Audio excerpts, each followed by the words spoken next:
itself is insane. It's swinging razor blade axes. That block is off already. If it was the biggest, strongest guy to win the 6 disciplines, I would probably win 95% of the time. Quick to the wood is Jason Wentz.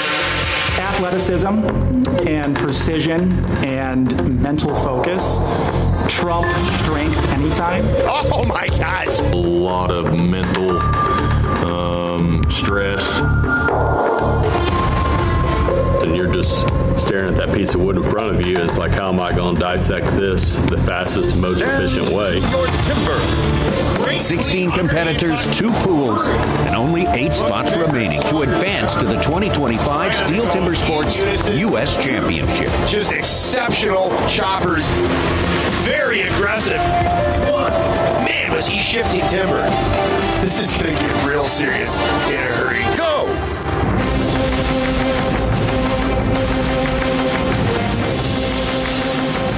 Hello, welcome one and all to this very special weekend, the STIHL TIMBERSPORTS U.S. Championships for 2025. We got semifinal qualifying for the championship round coming up. Pool B is almost ready to get started right now. Let's bring out our fantastic host, legendary Lumberjack sports athlete, celebrated worldwide. He's going to take us through all of it today. Let's hear it for Super Dave Jewett. This is crazy. I'm going to be fully transparent. I'm out there talking to these athletes about to come out. I said, I don't know what to say because I'm still wound up from what happened yesterday in Pool A with world records breaking. Welcome, though, to STIHL TIMBERSPORTS, the 40th year of STIHL TIMBERSPORTS, and what a great place to celebrate Milwaukee's 45th year of one of the biggest German fests in the world. Thank you, Tommy. I am Super Dave Jewett. Competed in STIHL TIMBERSPORTS for 25 years. I talked so much on the mic, they finally gave me the mic and a paycheck and just said, talk about it, Dave. We're tired of you. So I'm going to be on the stage calling the show today. It's going to be awesome. Pool C, Pool B coming up. Pool C after that, 8 o'clock will be the Women's National Championships. And if you're around tomorrow, 2 o'clock, the men's final round. Thank goodness I have some help. One of the best steel commentators in the world, bringing the energy, hitting the high notes. Dig Dave Johns.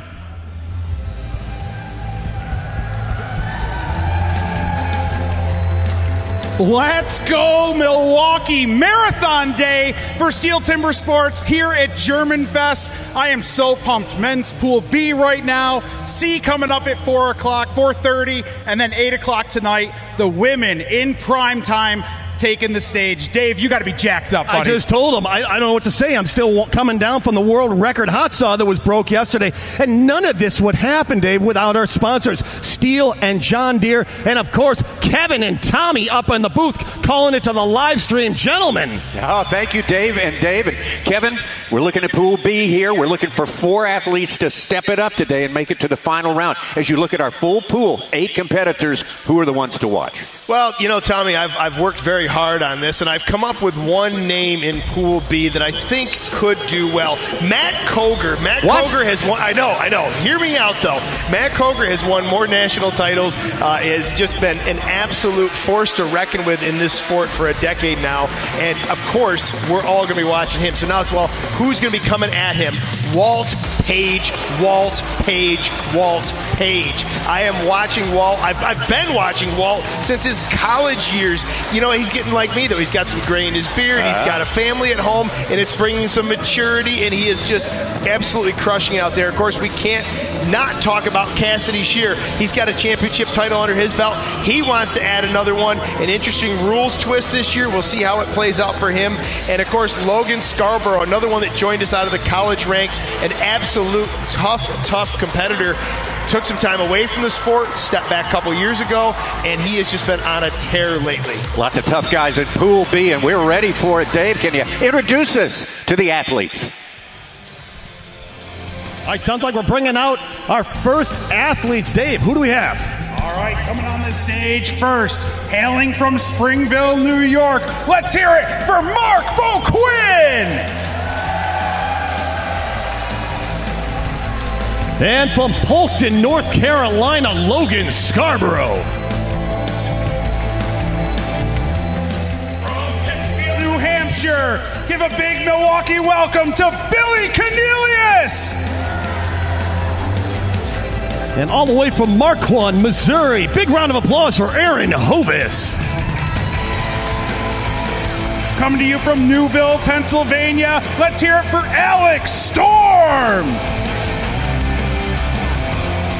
And your local boy ranked the #1 single bucker in the world from Hayward, Wisconsin, Cassidy Shear. From Toll House, California, let's hear it for Walt Page. And your 7-time National Timber Sports champion from Grafton, West Virginia, looking for 8, Matt Koger.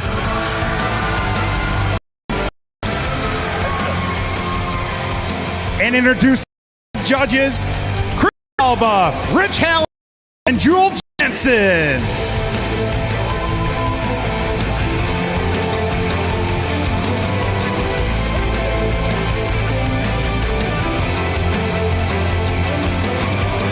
One more big Milwaukee round of applause for all of our athletes.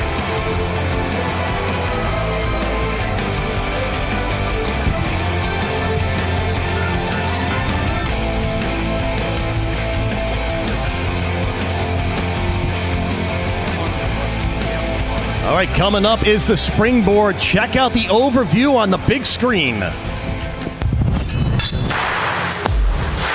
Springboard.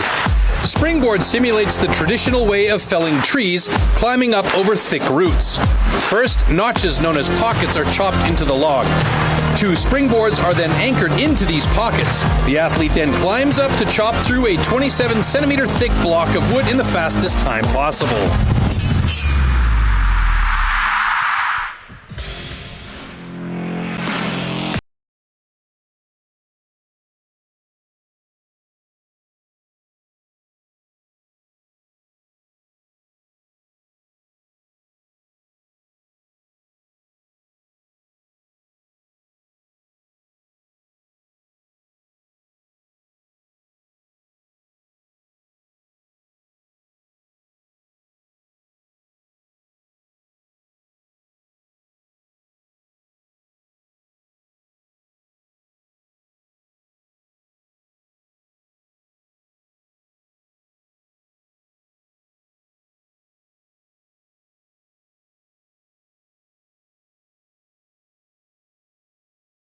He is a fully matured athlete of 2 really tough competitors out here to get started with our very first of 4 heats.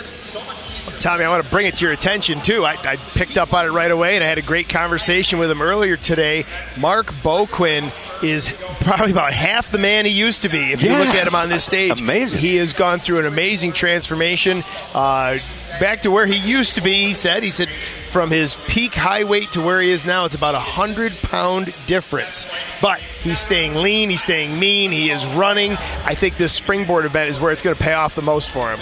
His last time in the finals, to make the finals, was 2023. Wound up finishing 7th overall in the U.S. Men's Championship.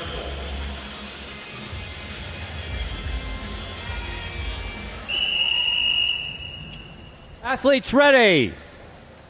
Stand to your timber. 3, 2, 1, go! Our first swings of the axe and our first discipline here for Pool B. Logan Scarborough and Mark Boquin. I hesitated there for a little bit. I'm a little worried about Scarborough's first board. He's up on it, but you can see he's got his right foot right up in that pole, as does Mark Boquin. Neither one of these gentlemen trusting that first board set. I was about to say they're both solid springboard cutters, but struggles on this first board set. Gotta have this second. Oh, there you see both of their first boards failing. Logan Scarborough just barely getting off that first board before it comes crashing to the stage. And Mark Boquin ends up back on the stage, reworking pocket number 1.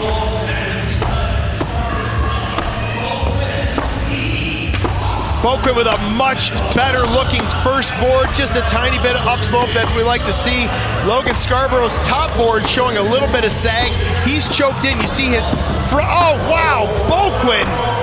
Holy cow. Boquin somehow stays alive and gets his way up to that second board with his second attempt at the first board, also falling to the stage. This is a disastrous open for Springboard here, Pool B. Logan's got to get up higher with that. There he goes. He's creeping up higher. He's going to sever the near fibers, reach around to the far. He's about a minute 20 in. It'll be about a minute 30 second. Oh, no. Got it off a full swing or two ahead of where I thought he'd be. Showing an unofficial time of 1:22. What a calamity start to this Pool B. These guys just staying with it, gutting it out. Boquin just looking to grab as many steel points as he can at this point. He is going to end up near the bottom of the heap probably, unless we have some DQs or something this event.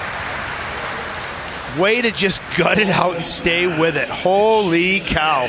Very important for him to get it in before the 2-minute limit there. You got the points. Yes. No matter what your position in the finish.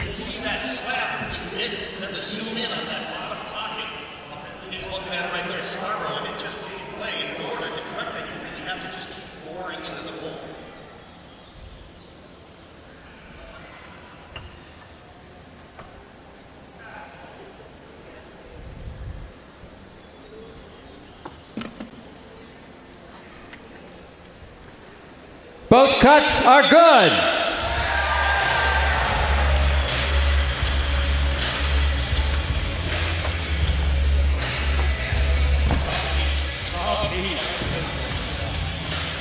We're going to get a word with Logan Scarborough over here, your current leader here in the Springboard.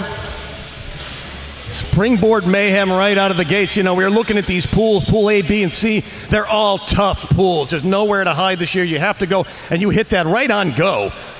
You hit that bottom pocket. The slab came out. Were you aware of that slab, and what do you do to correct it? Is that possible at that point? Yeah, I think you can. You know, move over a little bit, 2 and 2, something like that, or 1 and 1. I chose not to. It's still series, so I jumped on it, and it held enough. Well, you knew enough to hug the pole to get your weight up towards the pole. That really is the best thing you can do. If you're back on that board, it could peel out. Only option, yeah. The second pocket wasn't that great either. I had to really stay on the clip, but got through it. Great job. 5 events to go. Logan Scarborough, always willing to give a great with 3 heats remaining.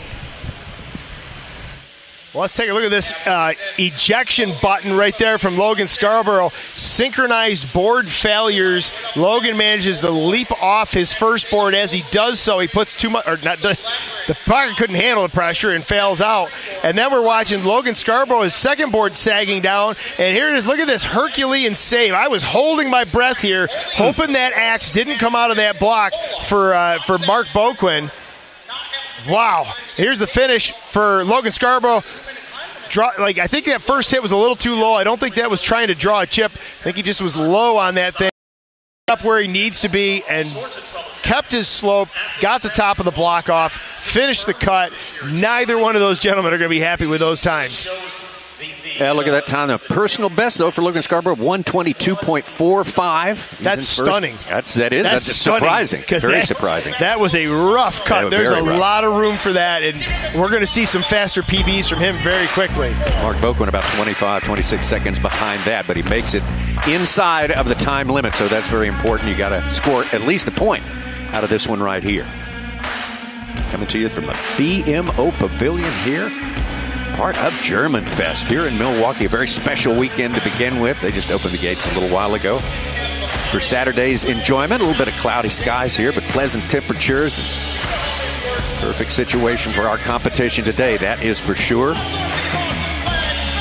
And a good crowd starting to come in here. Everybody's got to make their way to German Fest and grab some refreshments and head on in.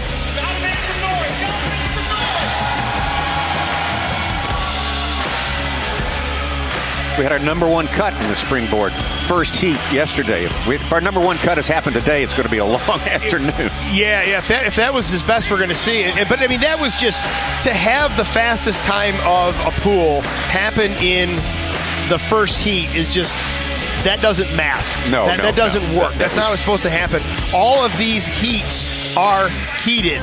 Our typically slowest times should be in the first few heats. We should see times drop as competitors move on into higher and higher seeds, and that just wasn't how it worked yesterday. Tristan crushed it. Aaron Hovis.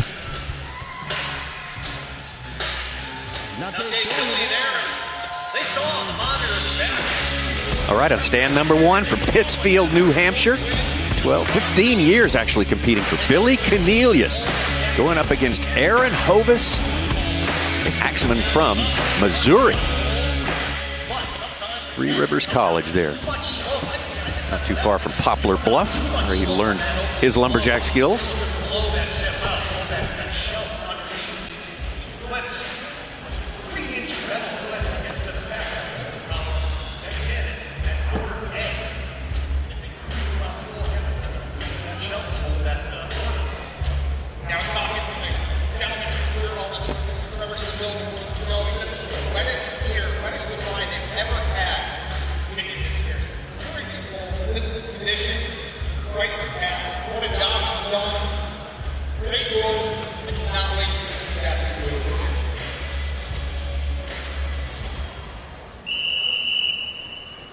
Athletes ready. Stand to your timber.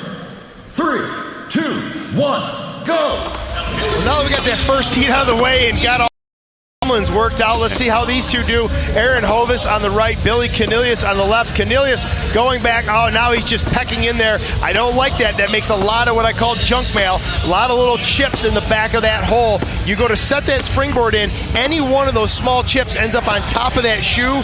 The edge, that little razor edge at the top of the shoe, can't grab the top of the pocket. It just ejects it. Look at Aaron Hovis at the top board around 24 seconds and making good progress, except I don't see a chip releasing out of that block. There we go. We got our first chip out. I don't know if that axe is not liking the block. You see the axe kind of resting. He's got to wiggle it out. There it is on the up hit again. The up hit again. Billy Cornelius not pleased with his second board set. Going back to make repairs. There is a shelf of wood on the top of that pocket, and that will just tear out of there. He's got to get that shelf cleared out. I don't like that. I still don't like the looks of that. Billy Cornelius is good enough for me. We'll see how it holds. Yeah, he's not confident in that pocket, and I don't like what I saw looking in there. This is the ultimate question when you're cutting these springboards. Do you spend the time to correct the pocket, or you just get up there and suffer through it? And as I aged in the sport, I realized you fix the dang pocket. Yeah. It just, you lose so much on every swing cutting on a bad board. Aaron Hovis, there he is, about 126 unofficial time. That block or that axe did not treat him well. He boarded very good to get there, but struggled opening that block up. Cornelius has got good flow, good pace, but again, he is not back on that board. He's not standing on the clip. He's not really choked up, but he is not back and as loose and as comfortable as you would be on a truly good board set. Billy into the backside of this. He is a slash-handed cutter.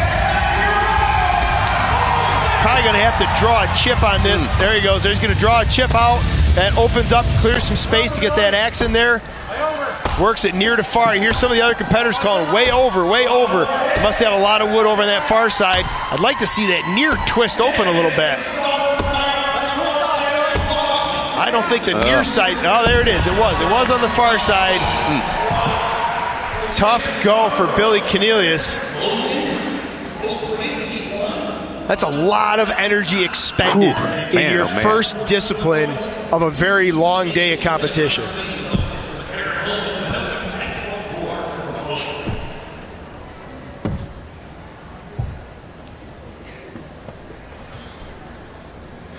Aaron Hovis' time should. It's official, qualifying him for second place behind Logan Scarborough. Let's take another look at Hovis.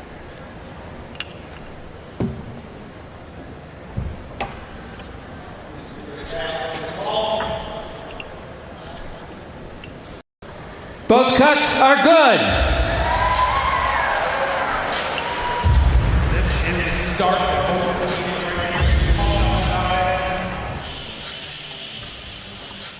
Hovis, come on over here, buddy. Say it again. Say it again. Said, I'm on my way. All right, we got you, buddy.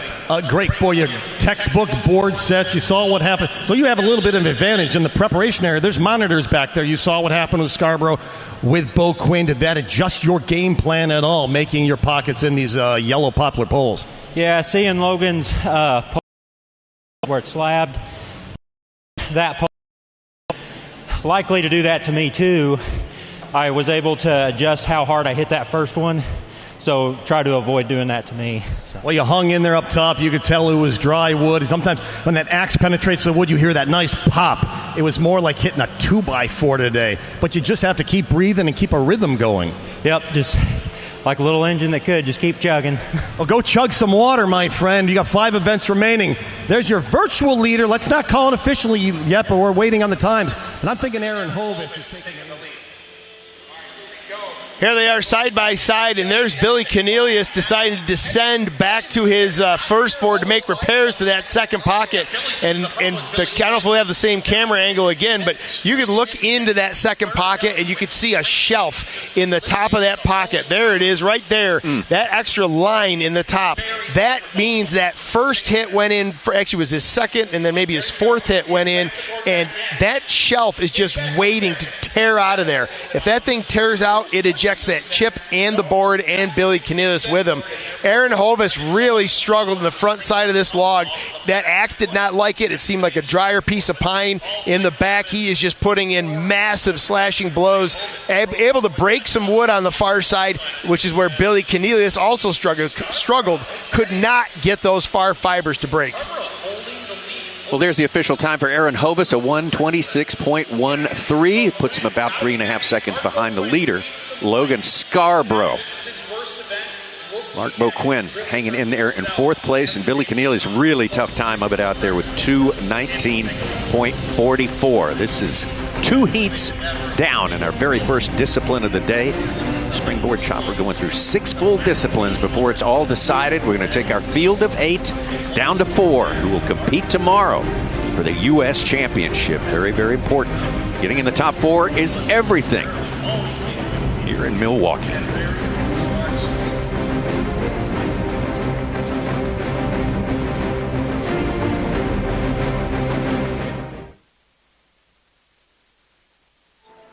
Yeah, you did that.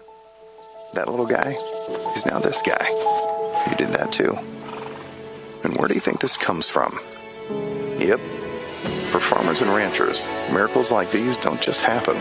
They take sweat, faith, and we're proud to say, a little bit of this. Precision technology to do more with less. So that this can one day do that.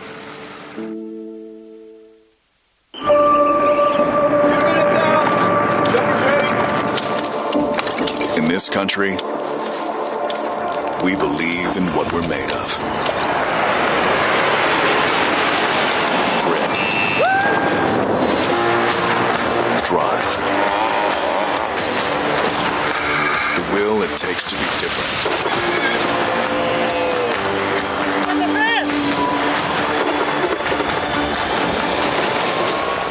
We've been called to serve this great land. To help its keepers. No matter the odds. Because we made for this.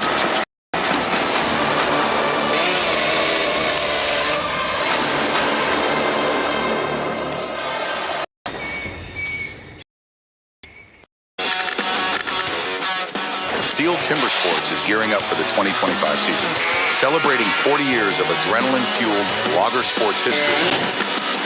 Since 1985, the original extreme sport has grown from a U.S.-based event to the pinnacle series of global competitive woodchopping with athletes and competitions in over 20 countries worldwide. Get ready for an axe-exhilarating season filled with passion, precision, and pure power.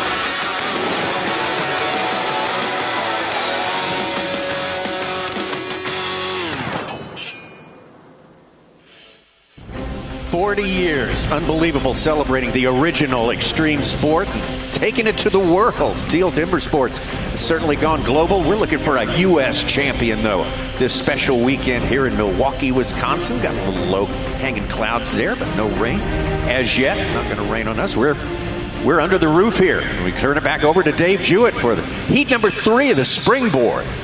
Thanks, Tommy. Let's go right into heat number 3. This is Alex Storm versus Cassidy Shear. Cassidy Shear. Well, there's your champion from 2019, U.S. Men's Individual Champion here. Cassidy Shear earned that there. A great victory. Went on, did very well. Runner-up in the World Championships. Going up against Alexander Storm from Newville, Pennsylvania. Penn State. Chopper and Sawyer. This will be his 4th attempt to make it from the pools to the final.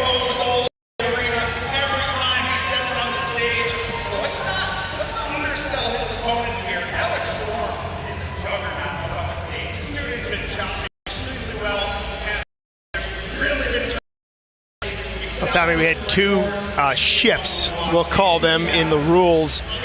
One, somewhat more minor, is no nails to hold the springboard in place while the chopping's going on. So you see them now. Right, you see the springboard leaning against the pole. Competitors used to be allowed to drive a nail in on either side just to keep it from falling. That's Athletes not there ready. Anymore. Some people a little bit upset about that. We'll see how it plays out. No issues so far. Go! Nope. And as it was pointed out in the rules meeting, that's the way the rest of the world does it. So, that's right.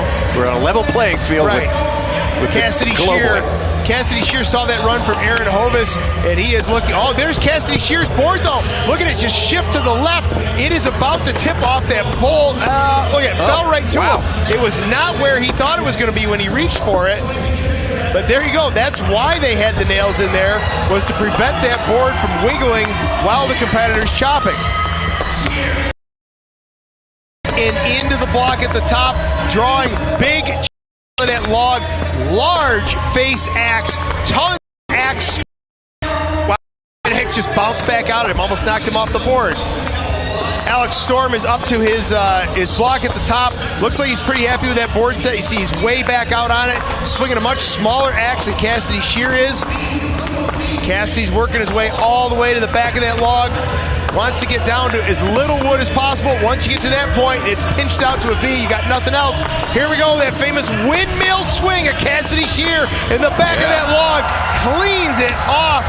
Just over a minute, round 109-110 for his unofficial time. Alex Storm, there you see that smaller axe. He's actually going 3 hits across the face of that block. He started to build up a point in the middle of that chopping face. Wood that he wasn't cutting. His far hit was far enough. His near hit was nice and close, but he wound up with this kind of point sticking out of the middle of the cut where he wasn't getting that middle wood. Cassidy Shear just throwing a snow shovel into that block.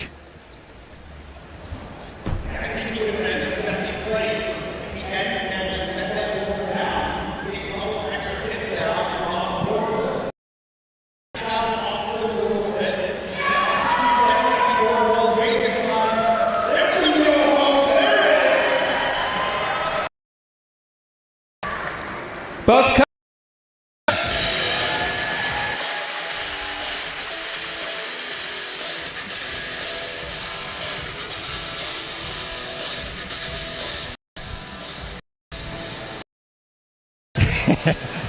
You know, let's rewind 1 week up the championships up in Hayward. I believe it was your bottom pocket that gave way. Talk about what happened and how you correct that going into Milwaukee.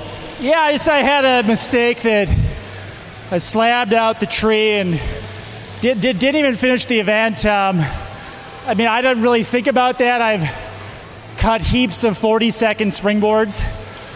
Just did the kind of cut to get through. That was the hardest log I've ever chopped up top at a steel event, but like, it's fine. I'm in first right now. I'll get at least 6 points. It's all good. Yeah, and we talk about that backhanded swing. I asked you about it. You said, look, nobody really taught me how to chop a springboard when I was younger. I learned on my own. I developed this swing. It works, and it's working for you. I've never seen anyone else really attempt it, but I love watching that bet. So much power. Yeah, it works. I mean, there are better ways to do it, but I'm too old and too stubborn to change my ways. So I'll take it. All right, rest up. There you go, Cassidy Shear. That's our leader in the springboard. 108, Dave. All right, here Well, here's that second pocket from Cassidy Shear. Great looking board set, and he bores it right back into the back, and that's where you can run into trouble, where you slab the board out. Watch that board slide over to him, though. We talked about that during the actual event.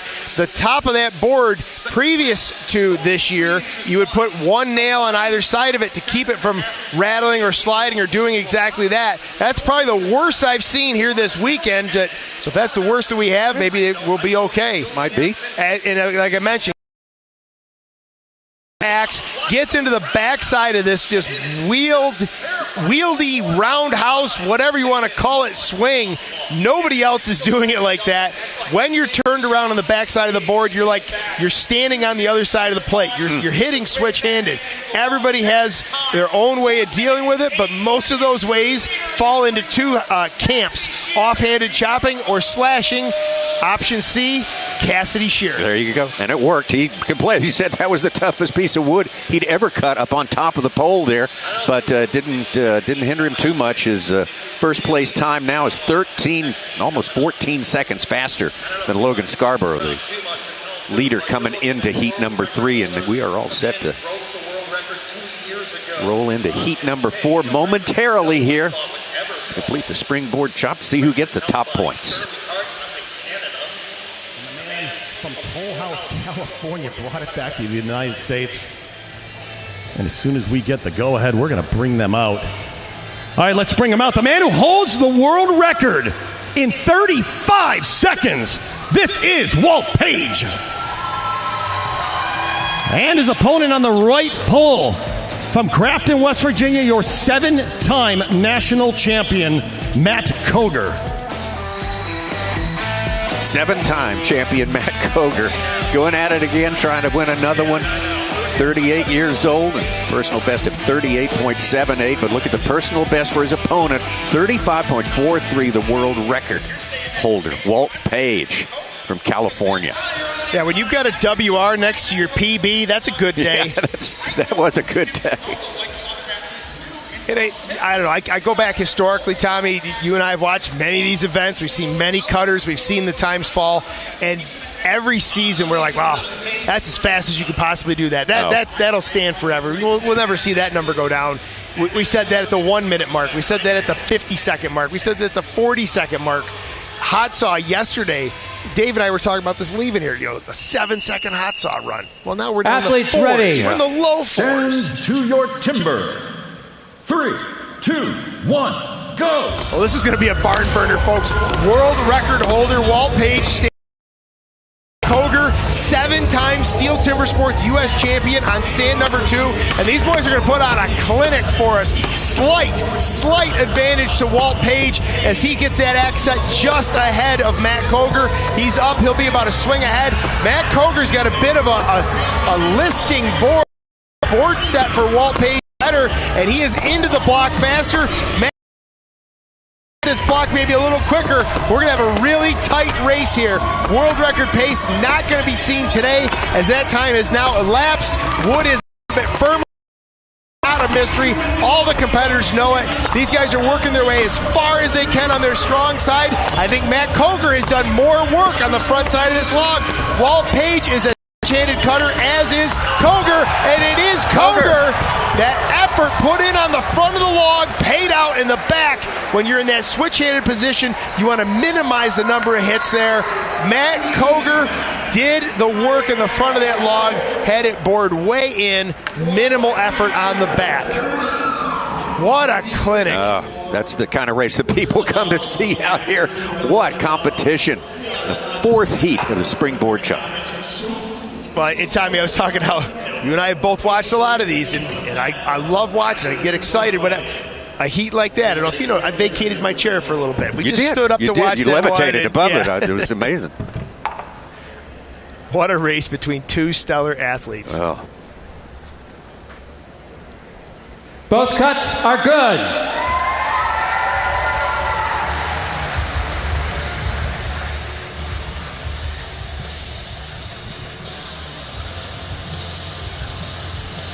All Here comes Matt Coach. By the way, Matt, I had you to win that event. Dave said it was Walt Page. Now, you didn't hear that, did you? Move over here. Move over a little bit. Let's get us centered here.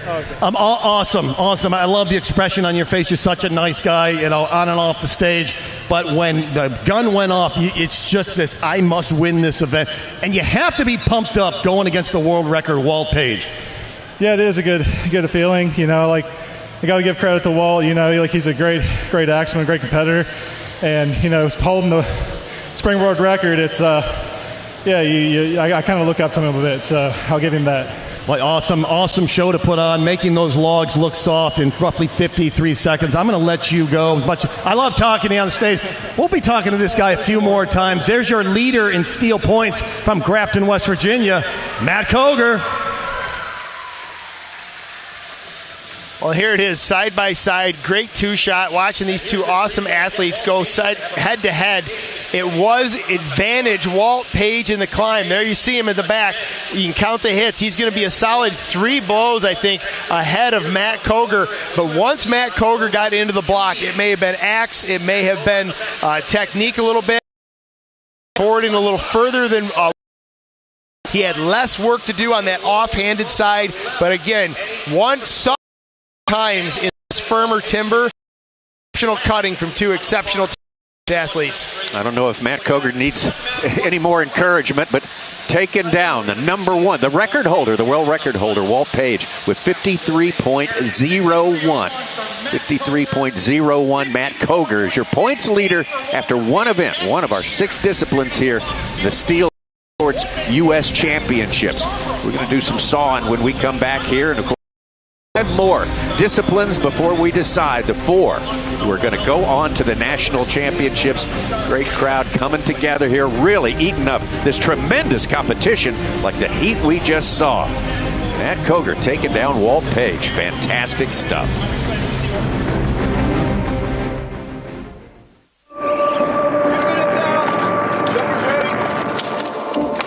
In this country, we believe in what we're made of.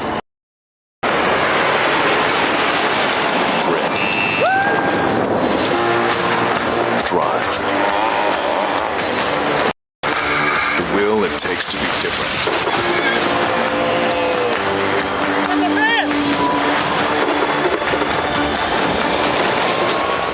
We've been called to serve this great land, to help its keepers, its guardians. Matter the odds.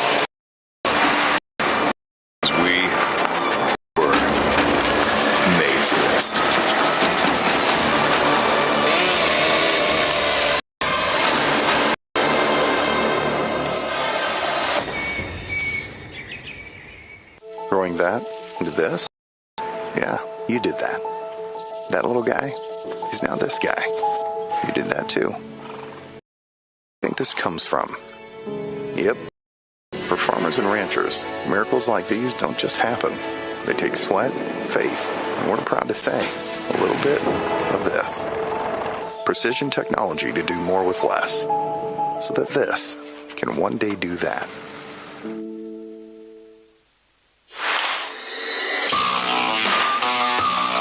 We only use STIHL stuff. We've tried rotating through other brands in the past, and we always come back to STIHL. I choose STIHL tools because of their efficiency and durability. Everything comes down to how quickly do they end up breaking. To growing my business would be dependability. It's without our machinery. So the reliability is super important because we have a certain number of yards to get to each week, and if we can't get to those yards, stick to a schedule, the customers get pretty upset with you. So it's super important to make sure that our tools are working properly, and that's why we gravitate to STIHL.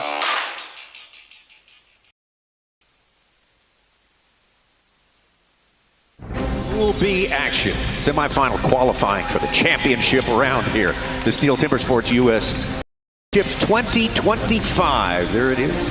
Milwaukee, Wisconsin, our beautiful location right here on the lake. We're going to put the axes aside and pick up a saw, the stock saw in particular, and this event works.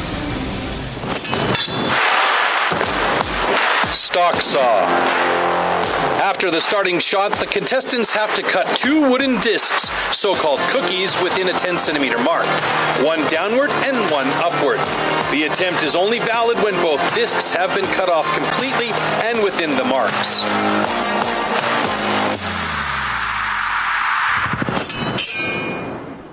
First heat of the stock saw Mark Boquin and Alex Storm. Dave, here we go again. MS661s, identical. Same power head, Mark Boquin going up against Alexander Storm.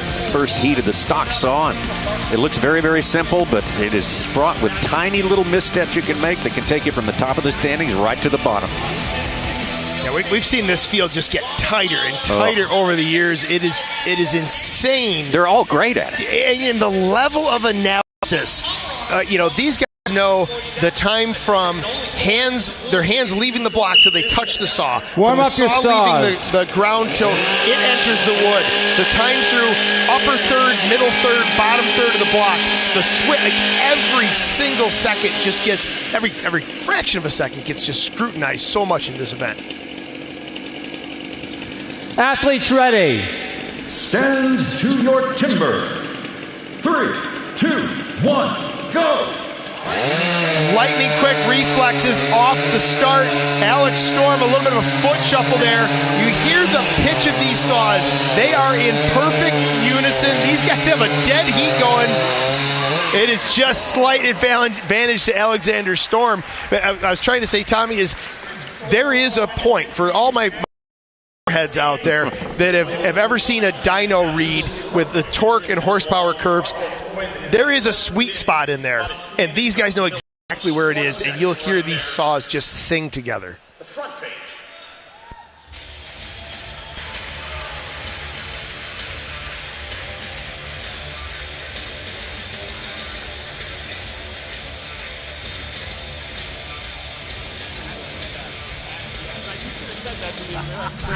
Oh, we're making movie jokes up here. Talk about that stock saw right there. You really dialed in Mark Boquin on that upcut. Sounded like a sweet spot. Yeah, it's always sort of difficult to go first in the hot saw, and I tend to be, or the stock saw, I tend to be in stock saw purgatory. I always make a bad cut here, so I'm always in the first heat, and that just compounds. But that first cut was a little bit shaky. I wasn't sure where the RPMs were, but the second cut, I felt like I could put enough pressure on it to make a smooth cut. I didn't bog it at all, so we'll see how it holds up. Great, congratulations, good luck rest of the day. Here's the replay, Alex Storm. Well, here we're looking at that run from Alex Storm, an absolute cascade of chips pouring out of that STIHL MS661. That chain is loaded to capacity. There is nothing more to give, and that's what we need to see from these operators.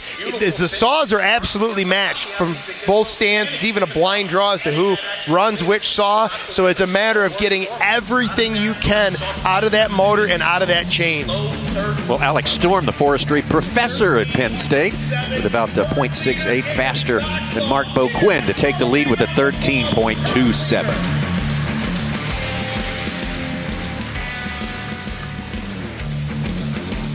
All right, Dave, I think I got some more flags up here to hand out for this call. We're going to need these things waving all day long. Of course, we got men's pool ski coming up this afternoon, and then the women in prime time here tonight in Milwaukee. So, all right, who's going to be here all night? Who wants one of these flags? These things are awesome.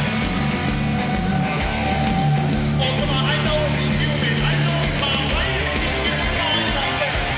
Let's hear it. Absolutely. Keep it going. Keep it going.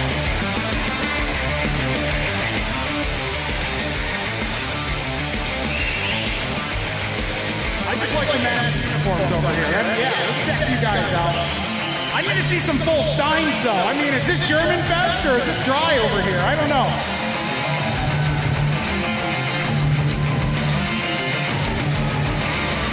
All right, Dave, heat number 2 of the stock saw. Let's bring him out, Aaron Hovis, and the man sitting second place overall, Walt Page. Aaron Hovis from Marquand, Missouri, going up against, well, we just saw him in the final heat. A great race there in the Springboard chop. California's Walt Page. Page on stand 2, Hovis on stand number 1. Time to beat is 13.27, laid down by Alex Storm. Tommy, not to jump on the Wayback Machine once again, but Walt Page, the very first time we saw him in California in a college event, he ran the Warm up your saws. And that was the time that Dave Jewett and I both looked at each other and, you know what, we got something special in this kid. All the college kids came out. They were nervous. They were herky-jerky, stuffed the saw, over-rev, missed their switch. He came out, just made 2 cuts, kind of shrugged his shoulders and walked off the stage. Athletes ready. That was easy. Stand to your timber. 3, 2, 1, go. More pressure than ever, though, right now for Walt Page to perform. Great run in that Springboard event. Bit of a fat disc. Oh, there it is. An uncharacteristic bobble from Walt Page on stand number 1. He is dangerously close to that line. Ooh. Yeah, he's going down for a look himself. Here I talk him up at being predictable and calm, cool, collected, and Walt kind of threw that out the window. I don't know if Chris he's not reaching for his flag. I'm watching the judge out there. Both cuts are good.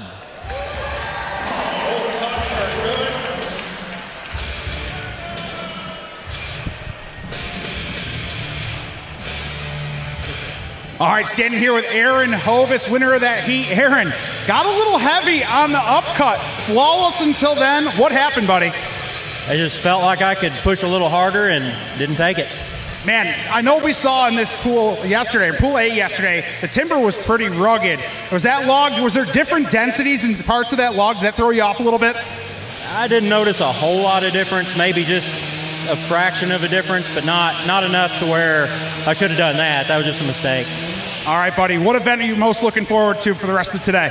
The Hotsaw. Hotsaw. You'll see him up there later in that, folks. Give Aaron a big round of applause. Awesome cut, Aaron.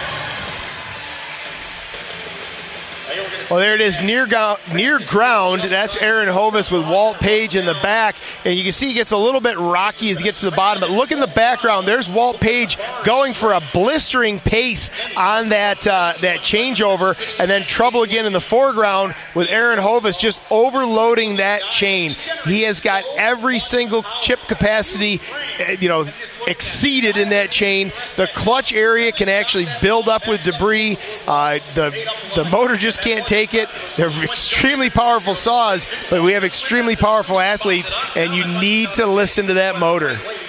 Well, the time of 14.86 is official for Aaron Hovis. Puts him only in 3rd place, though, and Walt Page with, as you said, Kevin, a very un-Walt-like stock saw effort there at 15.42. So he's coming a little bit down from his 2nd place finish in our first discipline today, the Springboard.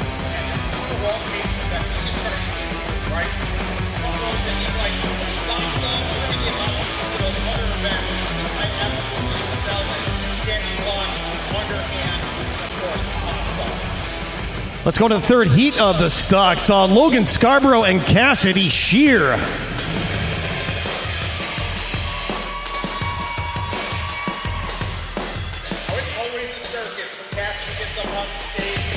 Cassidy Shear, the 2019 U.S. champion of STIHL Timbersports, going up against Logan Scarborough back in 2015.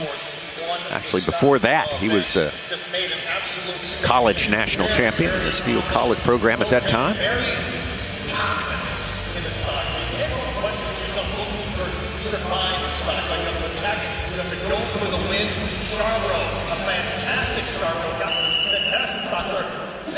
Warm up your saws.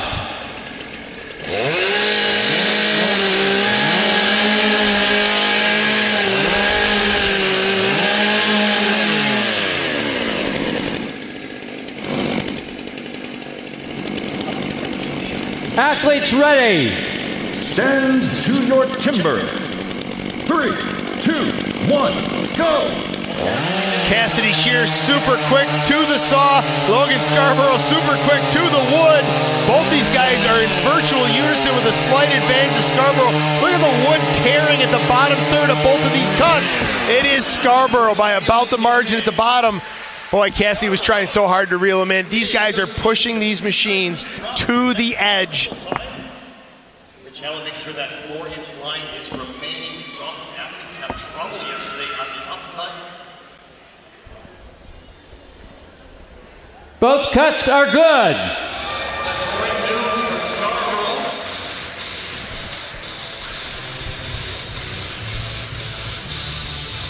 We'll get a quick interview with Logan. Logan's having a great day, buddy. You got 4th place in the Springboard.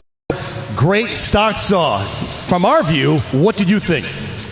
You know, I didn't really think a whole lot when I got up there on stock saw. So at each event, what I do, I'm not the sharpest tool in the shed, so I have to only concentrate on that one. So I didn't pay attention to Springboard after I was done.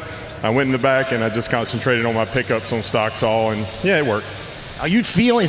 Tell us about the upcut, the downcut. Is it more ears? Is it the hand pressure? How do you get that all dialed in? Sometimes when I've done stocks, I would listen to the saw go from the competitor prior to me to kind of get an idea. Tell us about your strategy. Yeah, that's what everybody does in the back. If there's a heat or two before us, I'm definitely listening to that saw. You couldn't put much pressure on it today. You could hear it in the very beginning. I put some on it and then realized, oh no, I can't do that. So I just let off of it and let the saw do the work. Probably some time could have been saved on that turn. I think I came out of the wood, pretty good ways, but I wanted to make sure I had a good upcut. So, hey, thanks, Logan. We're going to take a look at the replay. Well, here is that effort from Logan Scarborough, stand number 1. Absolutely loaded that saw up. You see that those chips start to pulse out of that clutch housing. I've said it for a couple years now. That is telling me that clutch housing is just filling up on that down cut. There's not much more left to give. Great concentration, great effort. Keeping those RPMs dialed in exactly right, getting everything you can out of these saws. A little bit, especially in the middle of the log. That's when you really have to dial in the pressure. I love Cassidy's technique there. Well, Logan Scarborough trims Cassidy Shear by about 1/3 of a second to occupy 2nd place as it stands right now. Cassidy Shear's 13.96 has him in 4th. Let's take a look at points in progress through this 2nd discipline of the day, and that's Logan Scarborough, who has cut a good chop and a good cut in the Springboard chop, puts him on top of 12 points. Cassidy Shear right behind him, so those two as it stands now. But we have one more heat left, and that will certainly change those overall standings. Well, chasing out 13-2-7. This is our final heat of the stock saw. Billy Cornelius. Yeah. 1/100th of a second. But that's 1 steal point. Yeah, that is a championship. That's all it takes. Billy Cornelius on stand number 1, going up against the 7-time champion Matt Koger. Already won 1 discipline so far today. You're all friends out in the back there, but on stage, you want to win. You want those bragging rights. Matt Koger always searching for those whenever he's on the stage. But man, Billy Cornelius really needs these points. Great opportunity for Billy. Warm up your saws.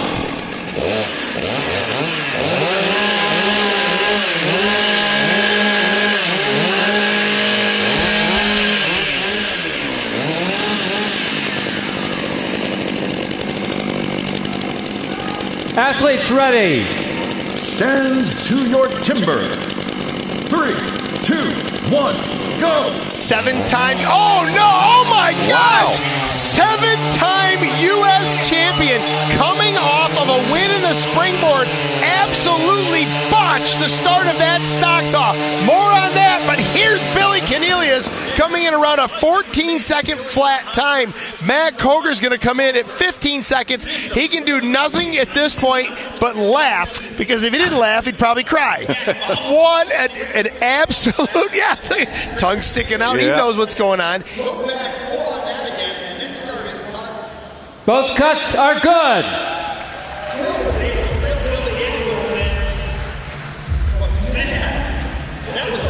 That's crazy there. Yeah, Yeah, they're going for it. A lot of these guys. Hey, Billy, come on over here, buddy. Talk about a great fight-back ability, I like to call it. You had trouble in the springboard. You erased that, attacked that stock. So you came through the bottom and just slammed that bar in. A little bit of anger. I love it. Talk about that cut. Yeah, I mean, kind of we're almost playing on duplicate of last year at this point. So, you know, just got to take every event at a time. And I love the stock saw. And, you know, it's not often I can beat 7-time champ Matt Coger in an event, but I can do it in stock saw. And you're a phenomenal underhand cutter, buddy. I know you bought a lot of axes. I want you to pick the right axe today. You were able to actually test axes out back this morning. What are you looking for with this? I'm sorry, it's the standing block chop coming up. What are you looking for when you're testing them? Yeah, just kind of feeling how your edge is going and kind of what axes are traveling the best in the wood. So, you know, we'll go into some more events and keep having fun. All right, go for it, buddy. Standing block coming up. Big round of applause to Billy Cornelius. Always smiling, even after a rough springboard. He's still in the hunt. These axes, $650 each. They've got boxes. Well, it can happen to the best of them, and Matt Coger just showed it. Watch when Matt's hands come off this log. He comes down and he hits that chain brake, and there you see him disengage the chain brake. So that chain brake is an inertia brake. It's a safety system in these STIHL MS 661 and all STIHL chainsaws. It's designed if the saw kicks back towards you, your hand hits that brake, knocks it forward, and locks the chain up.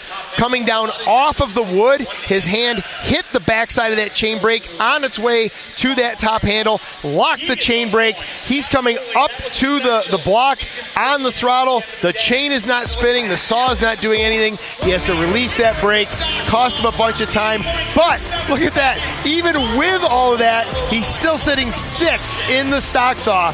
Did not finish at the bottom of the heap. Look at those times. Let's talk about 13.95, 13.95, long time since we've seen. Yes, that is not typical based on the last few years of different type of wood here that we're dealing with for sure. And Alex Storm is going to collect the top points there. Now let's take a look at the overall standings after 2 disciplines. And Logan Scarborough is the man on top. He is actually a point ahead of Matt Coger with that pickup right there. Alex Storm in 3rd and Cassidy Shear in 4th. All right, we got plenty more on the way. Just 2 disciplines down and 4 more chopping and sawing events left on our dance card here in Pool B competition, the U.S. Championship semifinals.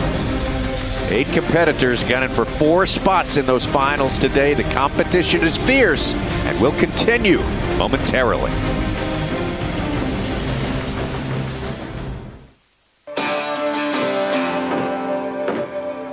The most demanding thing in my day-to-day would be having enough hours to get everything done. Hey, it's important. No, you've got the tools to do the job. Those animals rely on me to take care of them. You've got to love it. You've got to have it in your heart to want to go out and do this every day. And I want to pass it on to my grandson, so that keeps me going. Yeah, I bet you I'd use STIHL tools when I'm older, like my grandpa and my dad.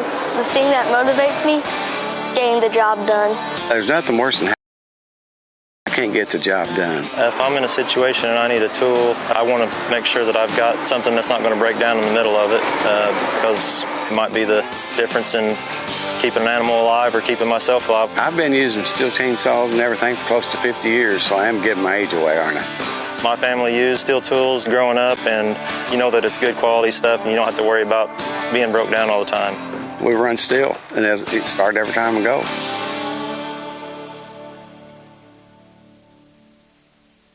Growing that into this?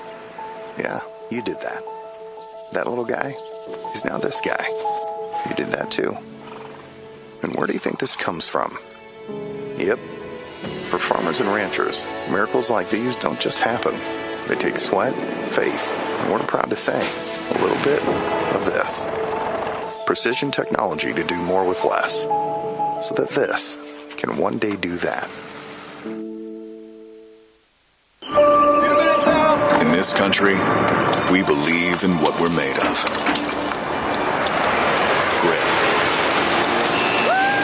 Drive. The will it takes to be different. We've been called to serve this great land. Because we were made for this.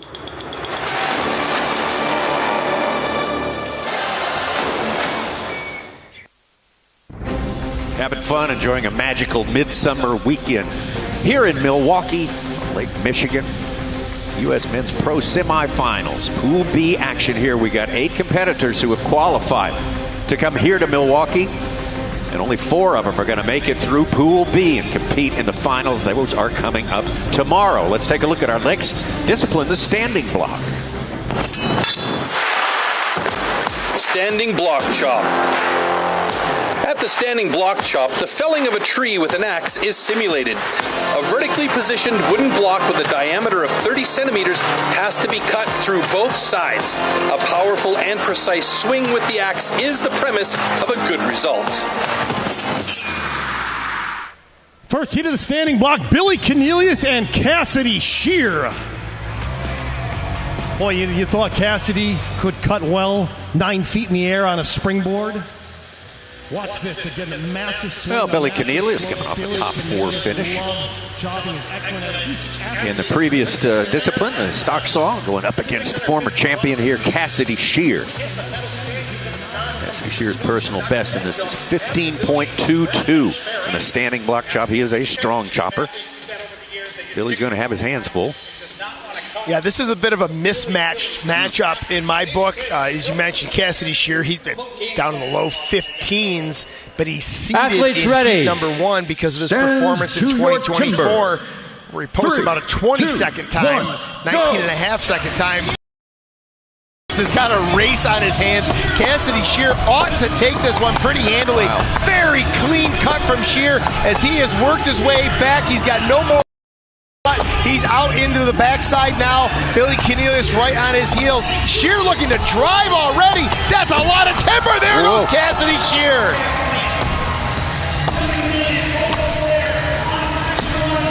Beautifully drove through an immense amount of timber on the backside of that log. I thought that was a little premature based on how firm the wood has been here this weekend. Cassidy Shear said, just stand back. Hold my beer. Here I go. There you go. Watch this. Look at that pig's ear sticking up. Look at the amount of wood he broke.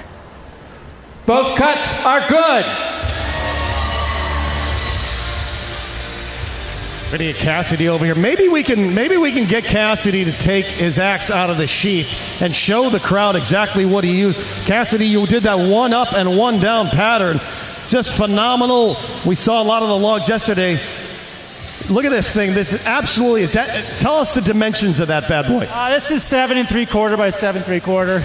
I'll swing an 88 in the underhand, but an 88 meaning 8 inches wide, 8 inches long, and you're also given the opportunity to grease the axe blade up, just helping to retrieve the axe off. It helps the axe stick less. I don't know if it actually works or not, but everybody else does it, so I do it. All right. Yeah. All right. Good job, Cassidy Shear, your leader in the standing block. That's going to be tough to beat. Let's look at the front side here at Cassidy Shear. He had 1 hit get away from him on the far side of that log, stepped up the upward hits on the far side of that log, gets into the back though, and I misspoke. I said he broke a lot of wood. He actually drove a lot of wood, slicing through an immense amount of timber, just leaving that, we call it the pig's ear, sticking up out of the top of that block, just slicing through with beautiful slope, presenting that axe well. Axe was liking that block. Not a fast time compared to what we're used to seeing, but again, firm timber here this weekend. That could be a winning time or a top 2 or 3 time. Definitely a different baseline on wood. This special week here in Wisconsin and Wisconsin native Cassidy Shear laying down a 19.24 for top points after all of 1 heat. He came into this in overall points in the top 4 and would love to remain there. Doesn't get any easier. Cassidy Shear, look at the snap at the end. Heat number 2 of the standing block. Big Mark Boquin versus the winner of the stock saw, Aaron Hovis. Heat number 2, Mark Boquin of New York going up against Aaron Hovis of Missouri. Personal best for 18.68 for Aaron, 18.53. Should be a good matchup between these 2 big men competitors. As you mentioned, Mark Boquin, not as big a man as he was before. He's just as big of a man, just not as much of the man within is just as big. Yes, absolutely. Mark Boquin is a great guy. And athletes very open about ready. his training and his transformation. Timber. 3, Done a good 2, job. 1, go! Aaron Hovis just drawing chips right out of the gate. Bit of a boxy block. The grain is a little bit squirrely, but man, that axe is liking it. He goes, a slip from Hovis on that turn. He goes 3 upward drivers across the bottom of that. I think he's going to be looking to drive this pretty quick. It's already wiggling. Fiber hanging. Wow. Small hit back. Aaron Hovis, a 1763. That is a blistering pace from anyone we've seen here this weekend.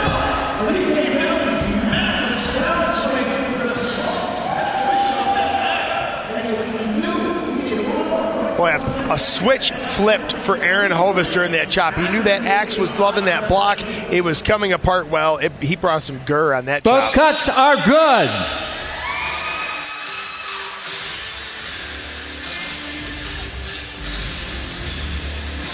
All right, we're going to bring Hovis in here. He looked rushed right off the start.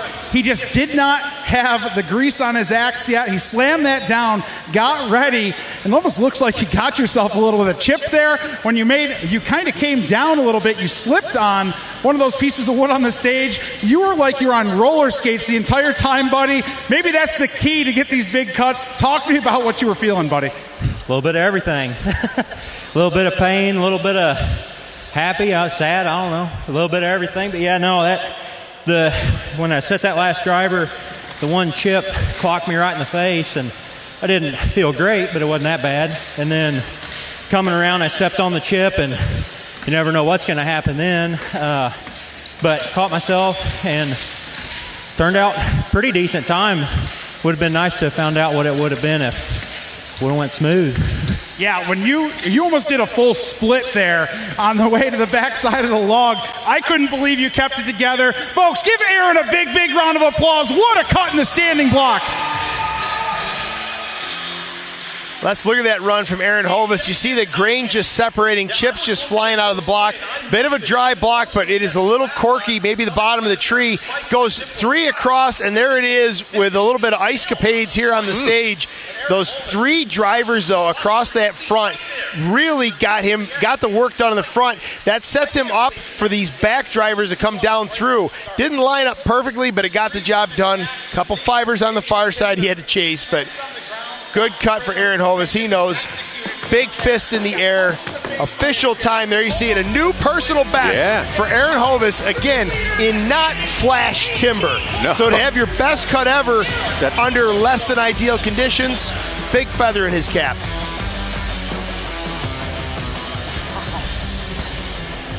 All right.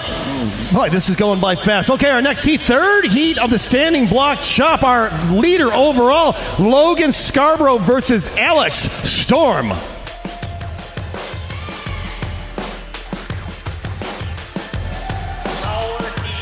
Logan Scarborough taking the overall points lead into this third discipline of the day. Going off on stand number 1 in this third heat of the standing block chop, up against Alex Storm on stand number 2. But Tommy, the first 2 heats, I looked at him, I go, yeah, so-and-so over so-and-so and so-and-so over. I got a pretty good feeling of how it was going to sort out. A little bit of unknown with Boquin and what new Boquin chopping looks like. This one, I don't know. This is going to be a race. Timber. 3, 2, 1, go! The winner of the race may be the one who doesn't mess up, who doesn't miss a hit. Love what I'm seeing from Alex Storm here. Opens 1-1. He left a lot of wood in the front of that log, though. There is a lot of cutting to be done. Now into the back, that axe is hanging up. I'm shifting favoritism over to stand number 1. Oh, no, it isn't. It's Alex Storm. Wow, did he just drive through timber? I don't know what happened in the back of that log. From my perspective, it looked like the front of that log had more cutting to be done. He knows more than I do. That's why he's down there, I'm up here. He got around to the back and just drove through that log.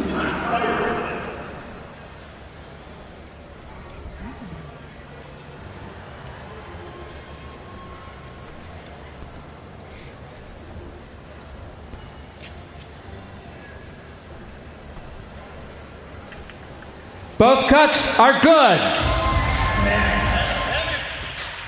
That is a tough one when you got to go back and do like a little karate chop with the axe there, Dave. Yeah, to get that block to sever. Hey, Alex, come on over here. Well, you won the stock saw. You're just riding a wave right now, buddy. Great chop in the standing block. Talk about it. Oh, man, yeah, that was a good cut. I knew that was a good block.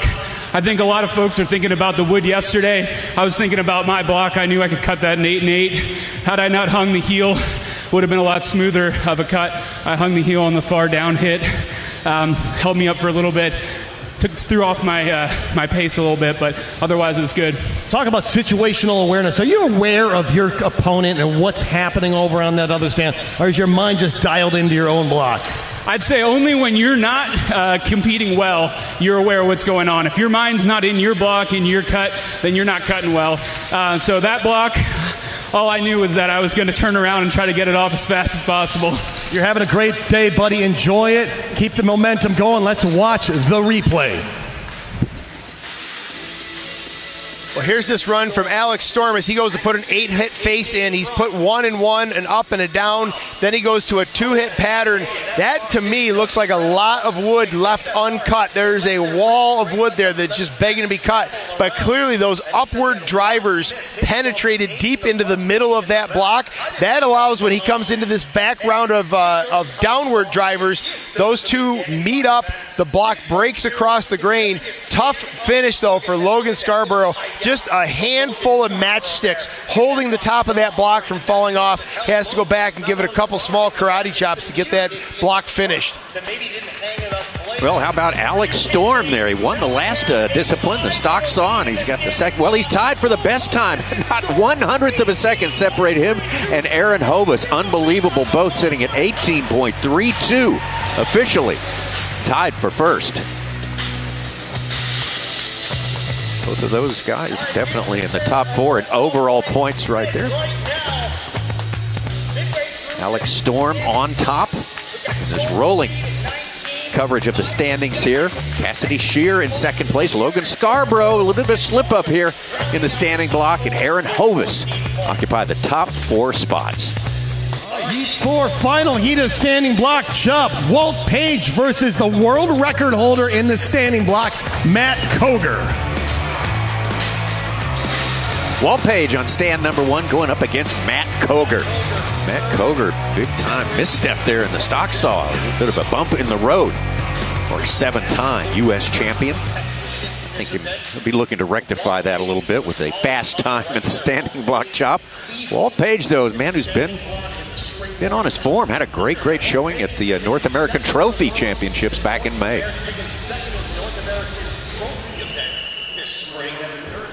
Athletes ready. Stand to your timber. 3, 2, 1, go. Well, 2 Titans in the standing block chop. We watched them go head-to-head in the Springboard, and we're at it again. We've taken basically the same block of wood. It's a little bit bigger. Now it's nailed firmly to the stage. Small advantage. Koger into the backside, but this man drives, there it is, drives a tremendous amount of wood, and he does so right there on cue. Matt Koger putting on a clinic in this standing block chop. 14.43 showing his unofficial time right now for Matt Koger.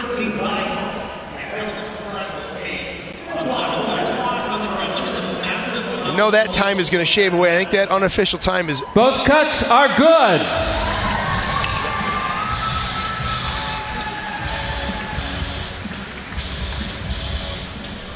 I wanted to go over there, Matt, and grab that block just to show the crowd, but you guys are on a roll here. There they go. We'll do it. We might do it in the finals tomorrow, buddy. I've got a feeling we might see you there. You broke the world record. I mean, you just are phenomenal in the standing block, but you don't seem to take it for granted. You're always studying your technique. You're always kind of just micro adjustments. You go down to Tasmania. You train with your good friend Dale Beams. Talk about what it's like to really never have an off season. Well, you know, everything changes. Your body changes, your mentality changes, and it's always you versus the wood. So you do have to change your plans from time to time. And it's great to go down to Tasmania, and Beams has helped me out a lot. Didn't really start cutting good standing blocks about 2015, and I was just learning good technique and learning more about the sport and just applying it. And that's just kind of what I try to continue to do, just to keep putting the best cuts I can forward and still learn from my mistakes. As you said earlier, if I can just echo that, a good friend of yours, Matthew Gurr, said, know your body's mechanics, and it's working for you, buddy. Great job in the standing block. Keep it going. Clean up that stock saw tomorrow in the finals, will you? If you get there. We're going to see Matt Koger in the single buck coming up. Well, here is that run from Matt Koger. You see him pick up that far wood with that down driver. Watch this hit roll around and chase that far wood into the backside. He is about one hit ahead of Walt Page, and that's not where Walt Page wants to be in this race. Matt Koger drives a disgusting amount of timber. There it is. Drives and shears an amazing amount of timber. He's right there with Jason Lentz and Cassidy Shear. Just absolutely crushes the end of that block. If you're entering the backside of this log, a hit behind Matt Koger, you're in a rough parking spot. Absolutely. That is a tough neighborhood. Matt Koger, top points, 14.23, 2.5 seconds ahead of Walt Page, who occupies second place after that outstanding last matchup in that discipline. Overall standing shows Matt Koger back on top there. Yes, well, still on top, I should say. 2-point lead ahead of Alex Storm. Alex Storm having a great day. Walt Page hanging in there very well. Now there's the all-important fourth spot there. Cassidy Shear, Logan Scarborough tied on points, 14 each. That's what today is, what this is all about. We're ready to get on to our next discipline. We're already more than halfway through with our competition here, and coming up next, we have got the next one, the single buck. Single buck. The single buck is a one-man saw about 2 meters long. With this, the athletes have to cut off a complete disc of a 46-centimeter thick wooden block. The perfect interplay between rhythm and strength is the key to success.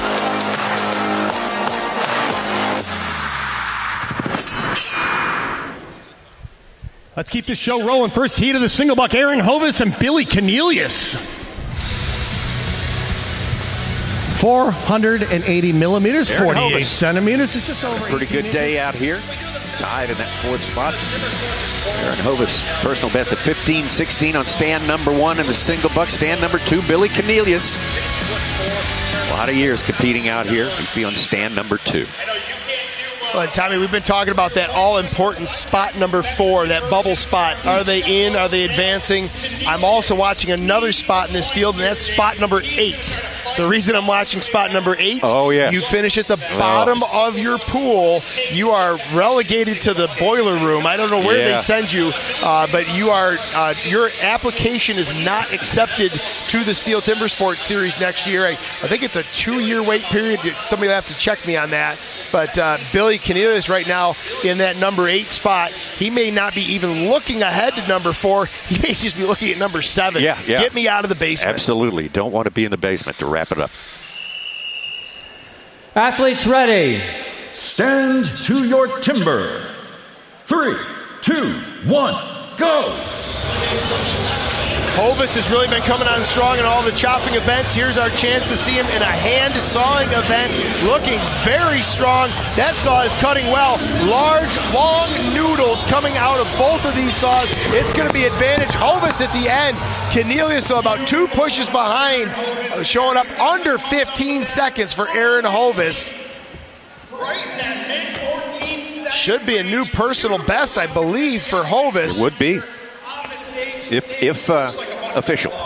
Very, very well. These guys are making it look soft, and you have to commend Aaron Hovis. He's going to take that disc with him, study how many strokes, and he's going to learn a lot from the wood chops, from the blocks, from the discs that drop.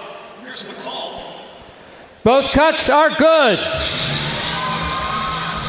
I want to talk about that cut. You know, they're running the whole saw, but we talk about it over and over. The belly on the saw, there's so much happening. The teeth, the rakers, right down to the handle, the distance that the handle is from the saw. Buddy, what are you keeping that for? We know that good single buck sawyers can analyze the disc. I like how you use the whole saw out there, using the advantage of the belly of the saw. Yeah, so I've been working on single buck a lot. Watching slow-mo videos of you, sending a lot of videos to David Moses, which is here, which is awesome. And but really been working on single buck and learning how to feel what the saw's doing. And that's what a lot of sawing is feel. You got to feel what the teeth are doing, what the rakers are doing. And once you start paying attention to that, you can be able to read the wood and then read the saw. I noticed it. I don't know if you did. Right when you got into the big wood, there was a slight grab on the pull. Maybe the crowd didn't see that. I know you noticed it. You made the nice correction and finished the block off. And I know you can see it right there in the middle of the log. That raker just grabbed. No panic. Finish the cut. Nope. Stuff happens, and you got to just roll with it. All right, great job. Let's let this guy rest up here. We're going to watch the replay. Aaron Hovis leading the scene. Not to fatten his ego anymore, but Dave Jewett is known around the world as one of the best technicians in the single buck. And you hear Aaron Hovis talking about watching Dave Jewett in slow motion, frame by frame. And you see that saw just melt down through, the nose disappearing back into the block, handle all the way in, big muscles engaged. This is not an arms event. This is a core and leg event. Going to be a personal best for Aaron Hovis. Official time of 14.66 for Billy Cornelius. 15.83. Heat 2 in the single buck. Let's bring him on. Walt Page and Alex Storm. Stand 1, Walt Page. Getting it done here today, remaining in that top 4 all the way through our competition so far. Going up against Alex Storm, who is also getting it done today. He has been spending his time in the top 4, the majority of it, hoping to stay there when it's all said and done. Well, Tommy, this is the first time we have seen Walt somewhere other than the marquee matchup, somewhere other than the final heat. Good point. He's down here mid-pack, slugging it out with everybody else.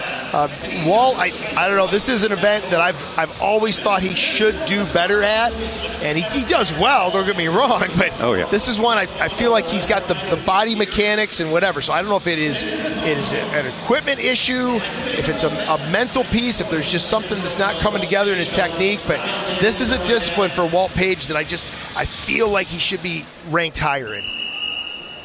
Athletes ready. Stand to your timber.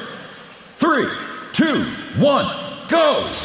Very flat start from Alexander Storm on stand number 2.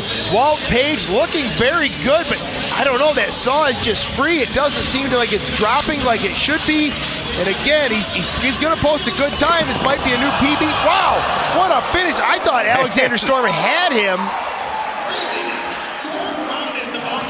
Something happened there where, wow, what a finish between these two guys. I was watching over on stand number 1. I tuned in on stand number 2. I go, there goes Alexander Storm. I think he's going to be off to a tear. But, boys, these guys had just a really close finish at the bottom of this log. Both cuts are good. Yeah, and I was nervous there for Storm. He only had about 7 seconds left to get ready after he got his starter cut into that log. Well, let's talk about that. Are we thinking Page got you? How do you know that? I saw the officials. Oh, did you say that? We're just a bit too busy. You had a little chatter on the top. Talk about that. How do we correct that? Oh, I probably wasn't focusing at the top. My mind wasn't. I have a focus point at the beginning of the log where I like to watch. As I start to get down through the log, get past that initial fog of the beginning of the cut, and I just probably wasn't. With my eyes, I wasn't focusing on where I should have been to make sure that I was pulling the saw back without that chatter. I don't think I was pulling the saw back hard enough. A lot of the athletes I found, they're so anxious to get that saw back in the other direction, they don't really finish that pull stroke. But that's really an easy correction, isn't it? Once you know, just got to get that handle to the wood, which is really just getting the saw out of the far side. Yeah, I was probably short stroking at the top. I've got a really bad habit. You've seen it a million times. It works on smaller logs, and then it ends up biting me on the bigger logs typically. So I felt like I was running the whole saw in the middle of the log and the bottom, but probably not at the top. Underhand chop coming up. Go rest up, buddy. Great job. It looks like Walt Page took the heat.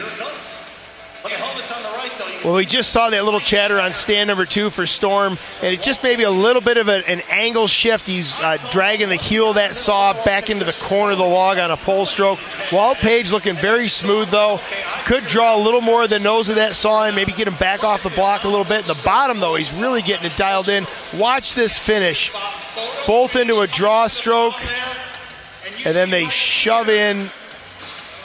Wow. So we're not judging this off that camera angle, thankfully. Yeah. They have high-speed cameras straight on the end of the log, looking for teeth coming out of the bottom of that log. Advantage Walt Page by hundredths of a second. Yeah, all of 3/100ths of a second. Walt Page has probably had all of the photo finishes he wants for today. But the good side of it, you're in a photo finish. And he wins. And this one, Walt Page. Heat 3 in the single takes buck from second Hayward, place. Wisconsin, Cassidy Shear. And his opponent, Matthew Koger. Cassidy Shear winning the title in Hayward last weekend. Cassidy Shear on stand number 1. Cassidy Shear, you remember, came into this tied.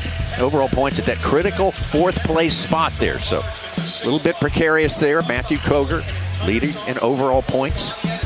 Not precarious at all. Expected to cruise it on through into his final championship qualification.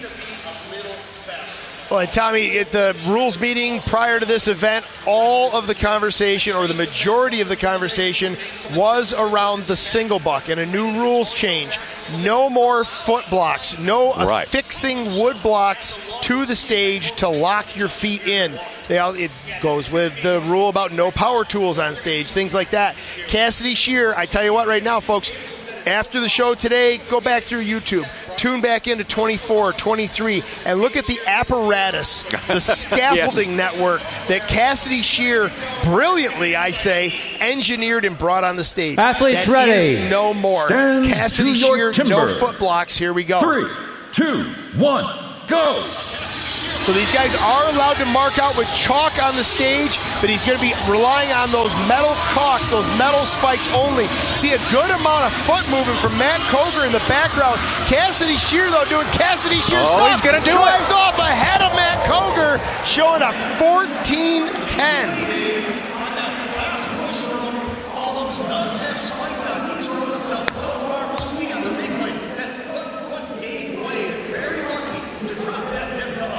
What a run from 2 exceptional single Sawyers. Tons of foot movement from Matt Koger on stand number 2 with no metal caulks on. Both cuts are good. And did you see there, Matt Koger was reeling him in from that midpoint down. It looks like the center of that log is much softer. Talk about that than the first top. stroke, Cassidy. Just unbelievable. That first pull stroke. I don't know if there's anyone in the business that does as much damage. I talked to you last weekend after your big win up in Hayward. You said you were just pulling as much as you could on that pull. Phenomenal cut. Your front foot gave way on that last stroke. Didn't seem to bother you too much. Yeah, no, I mean, I'm a foot block Sawyer. They made them illegal this year, so I had to make an adjustment. I was just trying to get through that cut. I'll keep getting comfortable and I'll keep going. And got to learn how to saw without foot blocks. All right, good job, Cassidy. Underhand chop. I'm getting all these guys out. It's warm out. They got a big underhand chop coming up next. Well, here's a look at these two guys going side by side. It was the start of the cut that was really impressive for Cassidy Shear. And you can see, despite the foot blocks, he is locked in pretty good. A little bit of movement. More movement in the foot. And there you can see it in the background in this shot. More movement in terms of footing on stand number 2 for Matt Koger. The bottom, though, Cassidy Shear just reels back, winds up, and punches off the bottom of that block. Foot slipping at the end, but it doesn't matter. Job's done. Disc is on the deck. Well, even without the foot blocks, Cassidy Shear pretty formidable there. A good time, 13.89. Top points with 1 heat remaining in the single buck.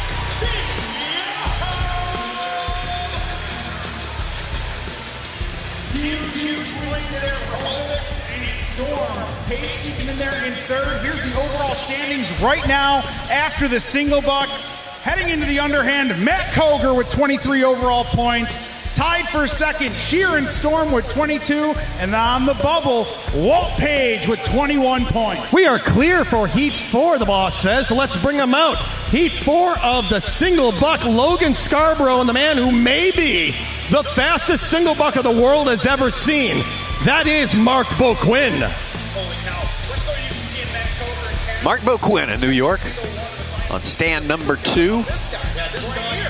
Personal best of 11.79 going up against one of our really top performers today. To be quite honest with you, Logan Scarborough. He's a good single bucker. Personal best of 12.71.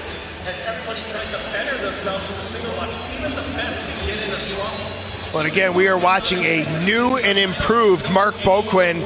We'll see how that translates in the single buck event. Heard Dave Jewett introduce Mark Beauquin as possibly the world's best single saw operator. That means a lot from a guy like Dave Jewett, who's also considered one of the world's best single buck operators. Logan Scarborough, though, this dude has been absolutely dominating the single buck. Of course, we'd be remiss if we didn't mention Logan Scarborough's return to the Steel Timber Sports stage not too long ago, and this event has just become an absolute jumping off point for him in terms of points. Timber. 3, 2, 1, go!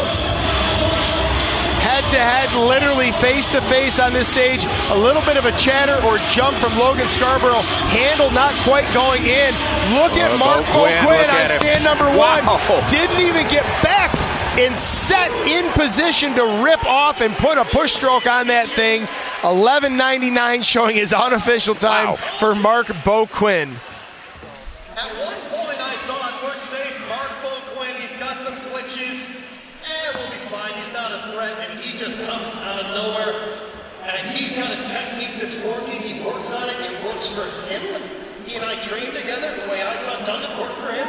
We acknowledge that. What he does works. Rich Allen, here's the call. Both cuts are good.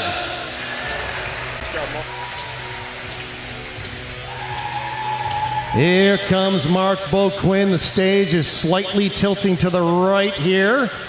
Hey, big guy. Are we happy? All right, get up here. Let's talk about it. You know, you said to me after the big cut in Hayward last week, and you hung up 2 days in a row, you said, Dave, I don't know what I'm doing. Buddy, you got it right back. That just shows so much. A great character win, as I like to say, in the single buck. Talk about it. Yeah, I mean, it was a good cut. I mean, it was a little heavy on the top. It's tighter wood, and you could see me have a couple of them short strokes. And I heeled slightly, and it took me about 3 strokes to settle in. But then I just tried keeping it smooth, and it was good. And it looks like you just come into your own as you get lower into the block. Most athletes struggle at the top. Once you get into that power zone, it's just, if you have a lead, I just don't see anyone catching you. I appreciate you saying that. That's very nice of you. Well, I can, but, you know. I'm not into it. No, you and I are we're gonna have a big race in Pennsylvania in a couple of weeks. Right. But Mark, I love training with this guy. Tell us about, is that your favorite event? Yeah, by far. I mean, out of all the disciplines, single buck is my favorite. I'm trying to get more well-rounded and everything else. I've been training a lot. But yeah, as far as my favorite at the moment, it's definitely single buck. It just comes most naturally to me. So, yeah. All right, Mark Beauquin winning because he's having fun and having fun because he's winning. Let's watch the replay of this guy. He says he could have cut. Every single Steel Timber Sports athlete, even when they break a world record, they're going to talk about what they could have done different, what they could have done better. Things were a little short stroke at the top. See that reddish color up there? That is usually dense compression wood. It's very sappy, and the saw does not drop through it. You get past that wood, it gets whiter, softer, cleaner, and that's when he can really run that entire saw, draw the nose back in, run it all the way to the handle. That is a season best and personal best for Mark Beauquin, sub 12-second time here today. Absolutely. Personal best in that wood is exceptional. Mark Beauquin really putting on a clinic and dominating in the single buck stall. Let's take a look at the overall points. That's what today is all about. Got to be in the top 4 when it's all said and done. And with 2 events left, we got Matt Koger on top, Cassidy Shear hanging in as well, actually tied with him for first place. Third place is Logan Scarborough, and there's Alex Storm and Walt Page. Storm in, Page first man out, followed by Beauquin, Hovis, and Cornelius. What a points battle. 21 points. A tie at 21, a tie at 20, a tie at 19. Well, it's hard to get to the finals. Today seems exceptionally hard. It's just a big mountain to climb. So many good competitors. Keep waving them. Ready to Keep go waving on this special day.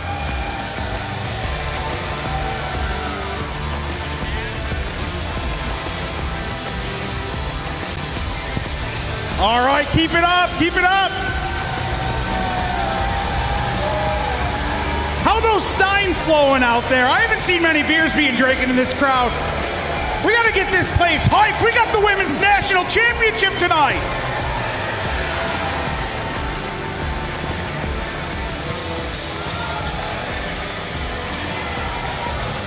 Absolutely. Oh, yeah, we got to get this little guy one. He looks like he could be the next Cassidy Shear.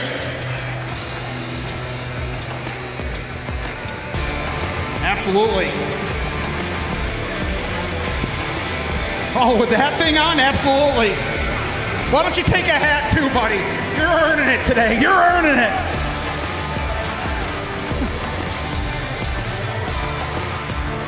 All right, who have I missed over here? Let's hear it for STIHL. Let's hear it for John Deere, our big sponsors here this weekend. Oh, there's some steins. These are my people.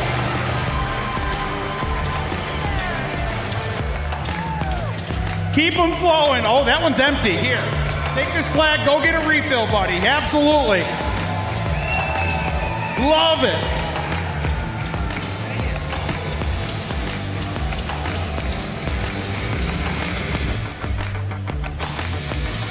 Getting ready to continue with discipline number 5 of our 6. We got the axes back in hand, ready for the underhand. In the past, the underhand chop technique was used to split logs. Standing on a horizontally anchored block, the athletes cut through a 32-centimeter log. The block has to be worked from both sides.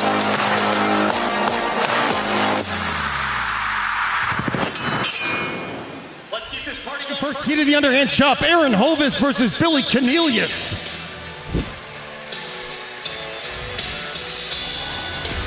Aaron Hovis going to be on stand number 1, going up against Billy Cornelius.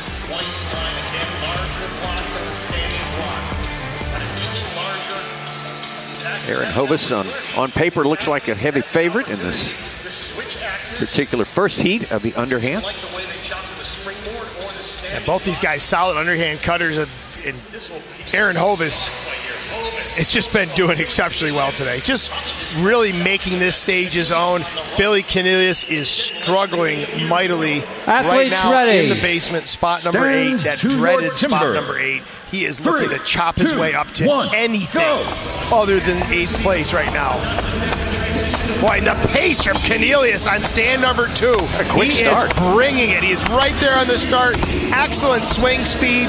Hovis around to the backside, 2 blows ahead, but I think Cornelius has done a lot of work in the front side of that log. A pile of large chips. Clean face for Cornelius as well. What a great looking cut for Cornelius. I think Hovis is going to get him though. Maybe not. Oh, there it is. It is. It's Hovis by barely. 1 blow. Just barely. Great clean cut from Cornelius. 1 hit behind Aaron Hovis.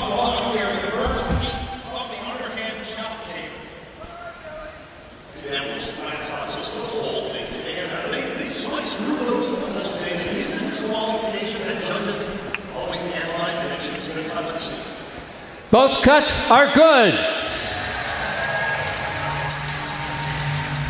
Let's get a talk from Aaron Hovis. We talked about the equipment that they bring. I want to see if Hovis, did you use the same axe that you used in the standing block chop, Aaron? No, as I was back there testing, feeling of the weight of my underhand versus the springboard versus the standing block, they were all a little bit different. So testing in the footholds, testing in our block out back, I made a switch. I've used 3 different axes today, and that springboard block was just hard, but I've made the right choices in the other events. So. Let's talk real quick about these axes. You know, these axes are forged in the North Island of New Zealand, but then to send around the world to be ground. Who grinds your axes? Rob Spry. Thank you, Rob. These things are cutting awesome. There you go, Rob Spry, right down the road from me. Rob Spry grinding some of the best axes in the world. We'll let you go rest up, buddy. Hotsaw. Hotsaw coming up next. Well, here's a look at that run in the underhand. Billy Cornelius on the left, Billy Cornelius on the right, Aaron Hovis on the left. About a 2-blow advantage for Hovis into the back of that block. Billy Cornelius cut the back of that block beautifully, though. Excellent axe placement, tons of slope, throwing a big, looks like about an 8x8 axe into the backside of this log, and it really was just a horse race at the bottom. Both these guys had a fair amount of timber still at the bottom, had to roll the nose around into that last triangle of wood at the bottom. One hit advantage to Aaron Hovis. Great race, two great competitors. Yeah, really good race, separated by 1 second, basically. Aaron Hovis gets the win over Billy Cornelius, but Billy notching a personal best, something he needs at this point in the proceedings here today. But your current leader, Aaron Hovis, 26.09 seconds.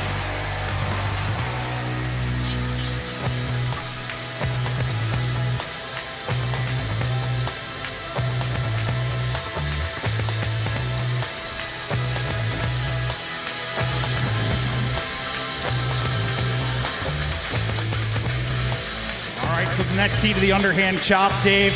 We got some heavy hitters coming to the stage, looking for some very valuable steel points. Here we go. Next heat on position 1. Let's hear it for Alex Storm. On position 2, Logan Scarborough. Alex Storm, Logan Scarborough. Alex Storm having a good day today. Spending most of his time in the top 4. He's on stand number 1. Logan Scarborough kind of staying right around that number 4 spot. Sometimes above, sometimes below. Mostly above, though. So he's going to be bearing down on this one, you can bet, with only one event after this one. And Logan Scarborough over the years has switched between being a club-handed chopper and a slide-handing chopper. I'm curious to see what he's going to break out here today. I got to be honest, I thought these two would be inverse. Athletes ready. Now, stand to we may your see that timber. Scale tip here in the underhand, but Alexander Storm's been cutting good underhands too. Swing speed advantage to Alexander Storm. A little bit of a hang up there from the bottom of the block. The axe resting in the bottom of that block. A little wiggle to handle. A quick turn for Logan Scarborough on stand number 2. Alex Storm just spraying hits into the back of that block, but he's getting the job done. I feel like Scarborough was even alternating swing strategies during the chop. Yeah. Making sure those lower fibers are severed. What a speed. I don't remember seeing Alex hang up at all. It was just recoiled back into the wood. There didn't seem to be any glitches right out. Right at the heels a little bit. Hotsaw, brother. You remember how that one turned out? It's just almost a flawless cut, considering how tough these logs are. Both cuts are good. What could have been for Scarborough there if that axe wasn't sticking for him? He was driving a ton of wood, but here's Alex Storm. Yeah, here, we'll Dave. talk about it to Alex Storm. You know, everybody thinks, hey, why not just make the axe as thin as possible so it penetrates a little bit? If it's too thin, it'll stick. Whatever axe you use, buddy, the way you delivered it is beautiful. I didn't see any stick. You had this momentum. You carried it right to the end. Yeah, Dave, that's the same axe I use in the standing block. By far, it tested the best. It's been a 2-year process. I've been reworking my underhand swing. I went to a training camp, the Pennsylvania Lumberjack Championships put on by Zach Browse last year. And my first swing up on a block, Mike Esch said, we're going to change everything you're doing. You can get a block off, but you're not cutting them the way you should. So I've been working a lot on cutting a lot square, which is keeping the axe freer in the log. It hasn't paid off. It's a long process to rework a swing, and it's been about a year and a half in the making to really start to cut blocks and have them come off square. And that's what I've heard even guys like Matt Koger say. It takes 1 to 2 years to change the mechanics of your swing. It's pretty impressive, buddy. And you really do. I like how you give a shout out to Pennsylvania Association putting in a training camp on. Yeah, for all the young kids out there, keep an open mind. Someone tells you're not doing something right, listen to them because you're probably not. Congratulations, buddy. Great cut. Hotsaw coming up for that guy. All right, Well, I had a lot of people tell me I wasn't doing things right over the years, and I tried to listen. Yeah, but they talked a lot there with Alexander Storm about the axe being free, and I mentioned during the original run of this how the axe was hanging up for Scarborough. Every one of there you see in the far side, the axe kind of rests, and he has to give that handle a little shake.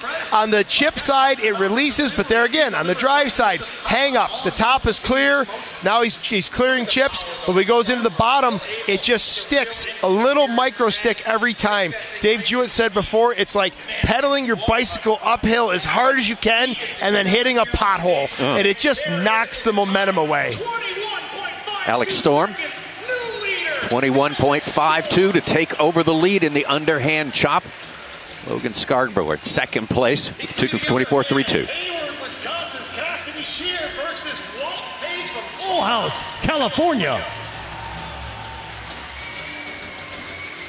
Cassidy Shear, for the first time today, not in the top 4 to start this underhand chop, this discipline right here. So he's looking to do very good. He's got Cassidy Shear in there, and Walter Page not in the top 4 at this point. So Walt Page, a little bit of pressure on him right here. Let's get that straight. Cassidy Shear looking to hold him off as best he can.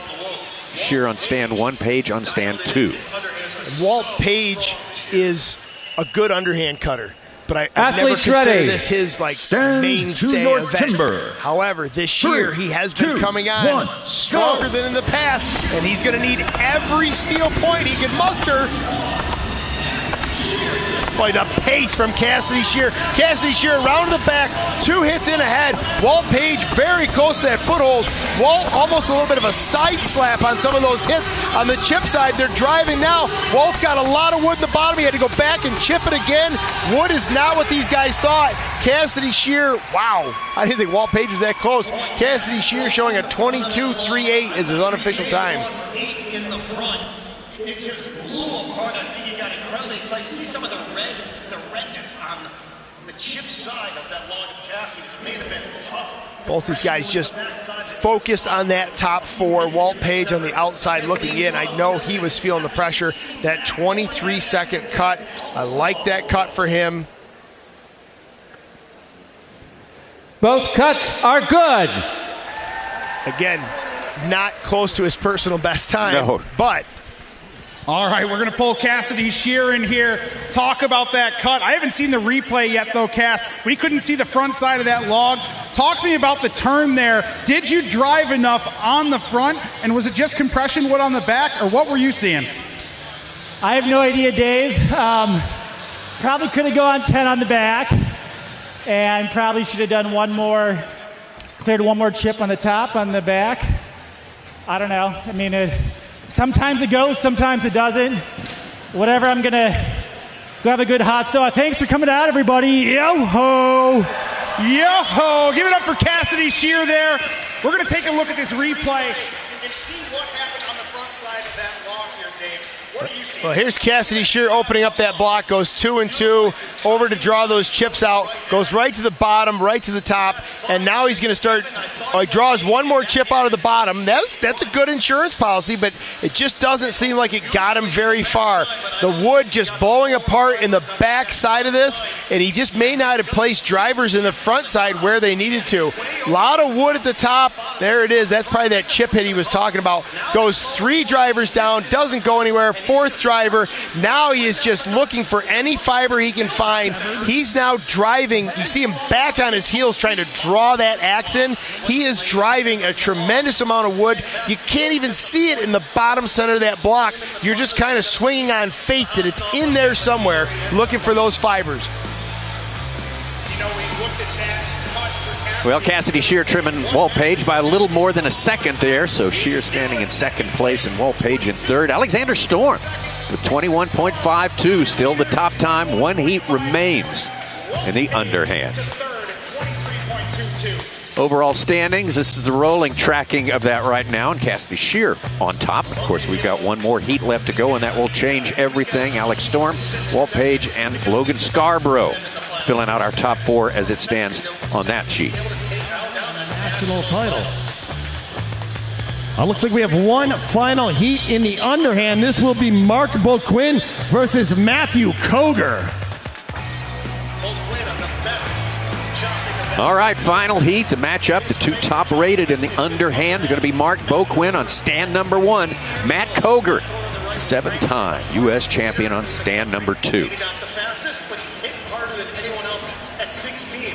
Now it appears to be the fastest and sometimes the fastest in the world. I think we've got a real race here. We've been talking about the transformation of Mark Beauquin. Always been a strong underhand cutter, and I think we're going to see more pace from Beauquin.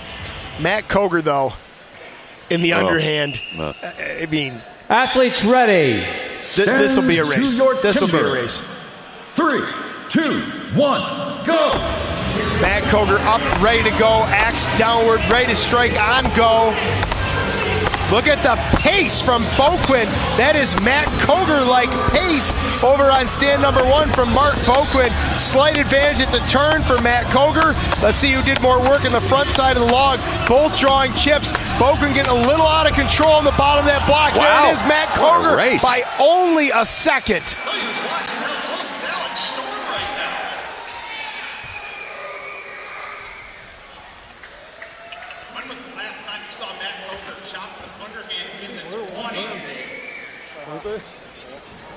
Both cuts are good.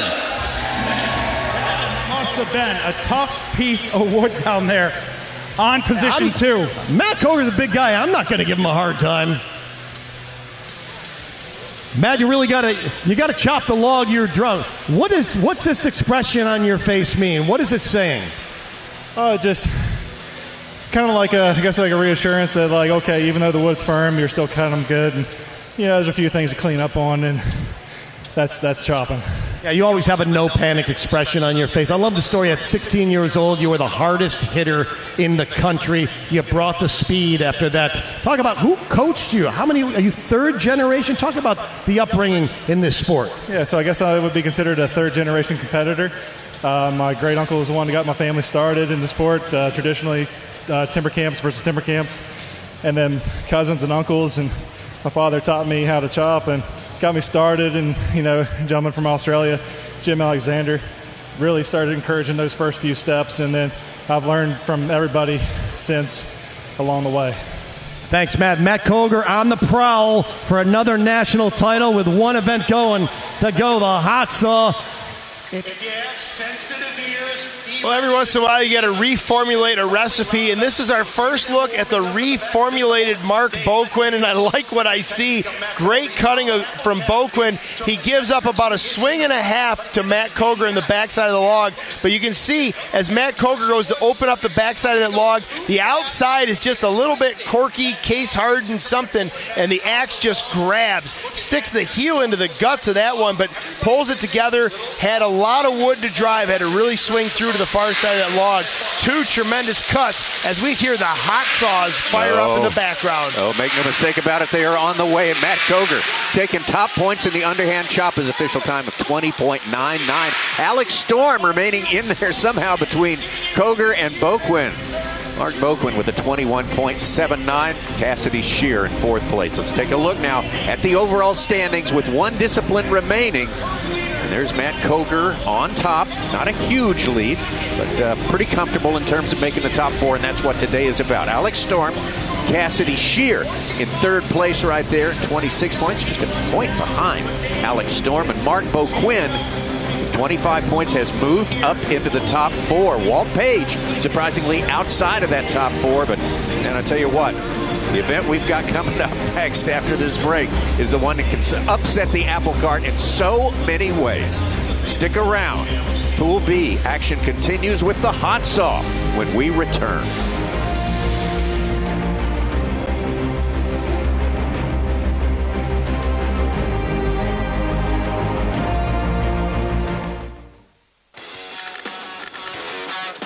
STIHL Timbersports is gearing up for the 2025 season, celebrating 40 years of adrenaline-fueled logger sports history.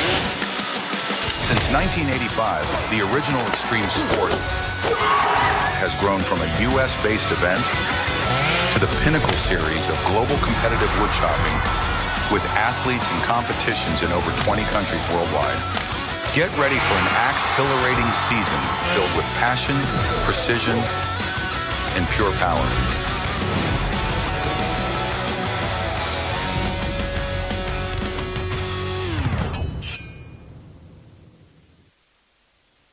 Growing that into this?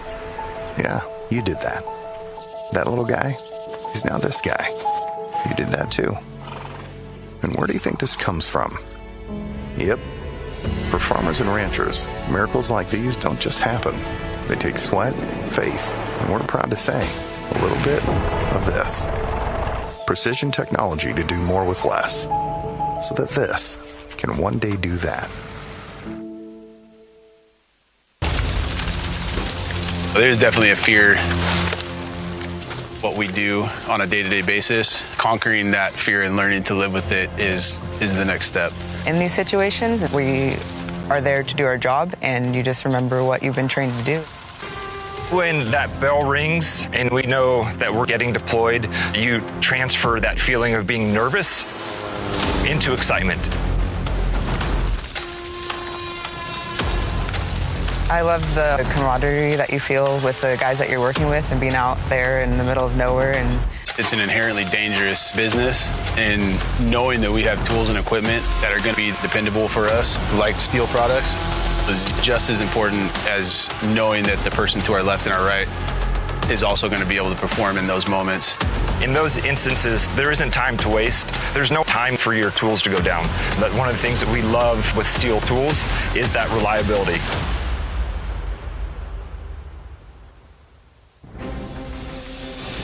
A little bit of sunshine and a light breeze coming off of Lake Michigan here. Perfect setting here for our Pool B competition, semifinals. Looking for the spots in the final U.S. championship.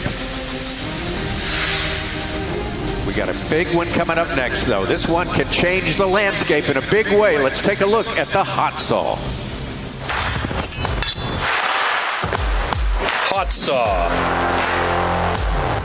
For the Hotsaw, power saws are called into action, and the athletes have a space of 15 centimeters to cut 3 complete discs off a 46 centimeter thick wooden block. Jumping the start or cutting over the line will result in a disqualification.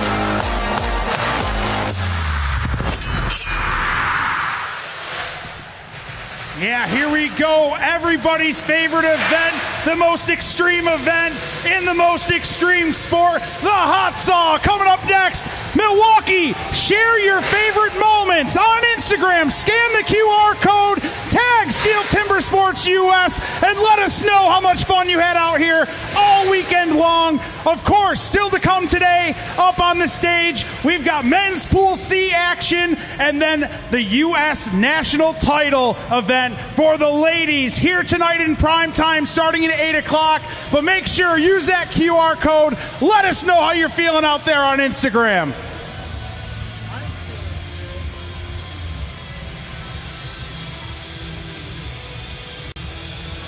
All right, Super Dave Jewett, the Hotsaw event. You are a former world title holder in this event. Talk to me a little bit about the Hotsaw. It's just, there's so much that goes into. It's the Hotsaw. You have to make sure it's running. All the mechanical errors. We saw a world record broken yesterday. Nate Hodges broke the record in the 4-second range. But everything that happened prior to that, the subplot, the broken crankshaft, the broken throttle linkage, the broken pipe, the electronics. And he said, look, you need to be a mechanic in Hotsaw. You buy a Hotsaw, you better learn how to fix it. One of our athletes coming up in Pool C, he just got his crankshaft fixed in New Hampshire, got it sent here. It somehow arrived. But that's why most of these athletes, they own more than one now. They'll own 2 or 3 Hotsaws. But 200, why? 60 horsepower, 200 to 220 mile an hour chain speed, 60 one cylinder. Sometimes they're 250, sometimes they're all the way up to 430. The 430cc broke the world record yesterday, but can you control it?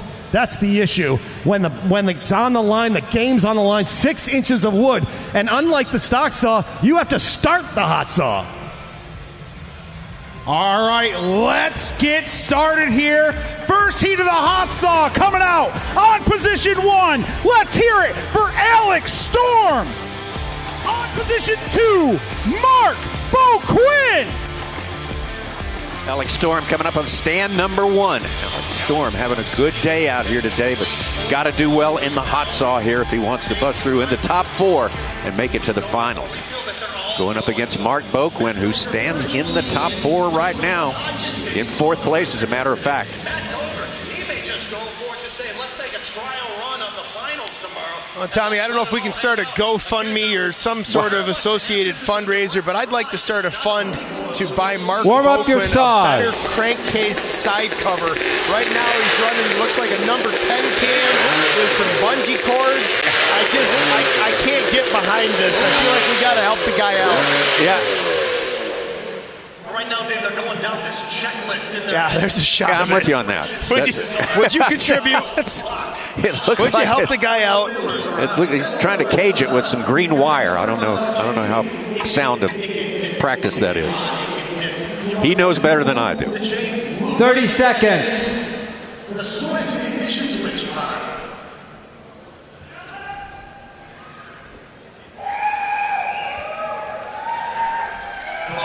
Milwaukee. Here we go. Now, you're not kidding. Boquin on the right.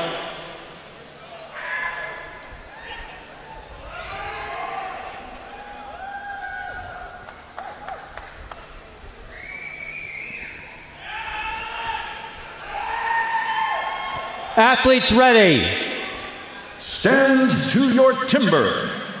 3, 2, 1, go! Full saws away. That's a good step number 1. Trouble on stand 2, though, for Mark Boquin. As he fans, he misses that transition at the bottom of the block. Both of these guys, though, posting really solid times. Boquin, not necessarily known as an exceptional Hotsaw operator. Alexander Storm just learning the sport as well. For both of these guys to be around that 6.5 second mark, the mutual fist bump there is like, hey, buddy, way to go. We both just survived that and posted some solid times. Say that, Dave. That's like the Tony Romo announcer's jigs when a kicker's about to come up and kick a field goal. That was rude. Both cuts are good. There we go. Both cuts are good. Boquin's got to be jacked up. Storm jacked up. Storm jack, great cut. You did what you needed to do. You know, they say in sports you don't have to be more than yourself, just be more of yourself. You made a good cut, a safe cut. We're thinking you're in the finals, buddy. Talk about your day. Yeah, this is a good Hotsaw pool, so we'll see what happens. That was a PR for me because I've never made a clean Hotsaw run in Steel Timber Sports, so I'm happy with that. Otherwise, good day, ups and downs, keep a level head, and just go on to the next event. So that's what it takes to try to be competitive in these events. Boy, you get the Attaboy Award, the Consistency Award today. We're proud of you, buddy. We're going to see what happens. Regardless, you can have a beer, but first, how about a shout-out? I just want to say thank you to my fiance and her mom and her dad for coming out and supporting me. They made a great sign for me, and that's been helping me along the whole way. So, newly fiance. All right, go celebrate, buddy. There's the sign right there. Severe thunderstorm warning. We love it. Well, here we go. Here's the rising storm as we get to the top of this log. A little bit of a hesitation at the block, but Boquin is down through and fans the edge of that second cut. Gets it pulled back together. He's in the block.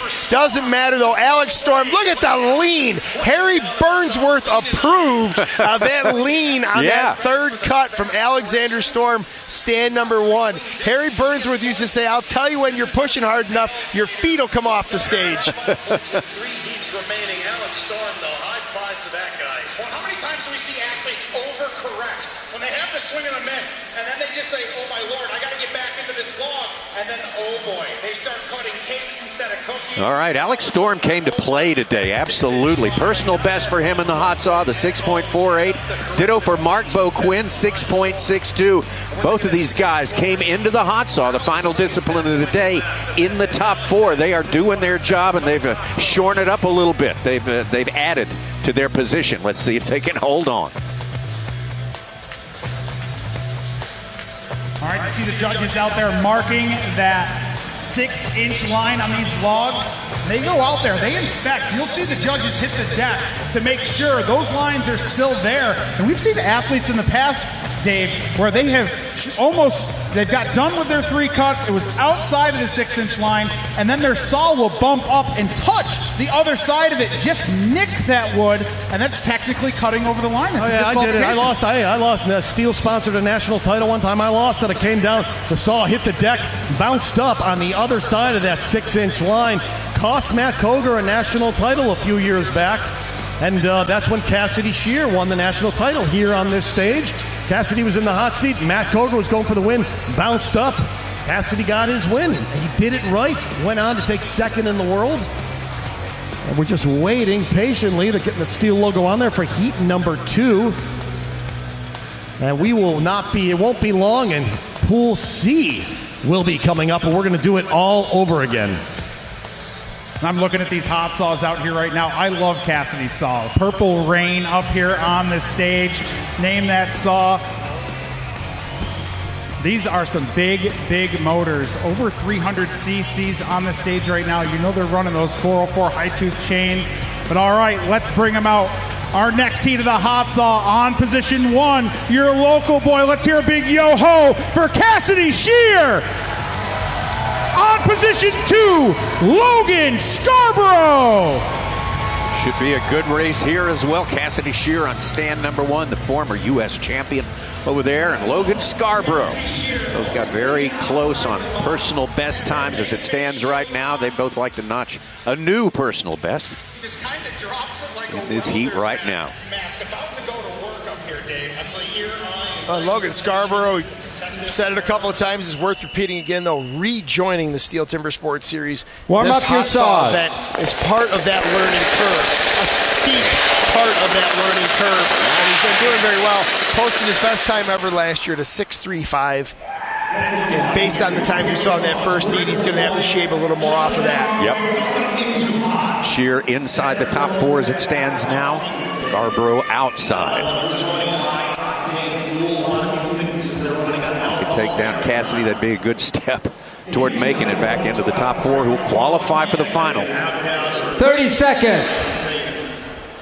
But the alcohol can mess with it. It will temperamental in atmospheric conditions. You see it wants that recoil, and they're going to put that tether on. Again, it's a throwaway handle thing. The tether must be connected and keep that throwaway handle within your zone. Well, that LeBron chalk move there by Cassidy. He's feeling it. Here we go.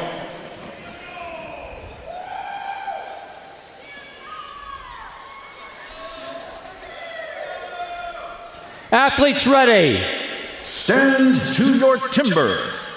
3, 2, 1, go. Logan a little bit behind the gun. Cassidy Shear with trouble at the start of that cut. Oh boy. That is not a lot of real estate. I don't think he cut over the line, but I also don't think Logan Scarborough has 3 complete discs on stand number 2. It was disaster on both of these stands.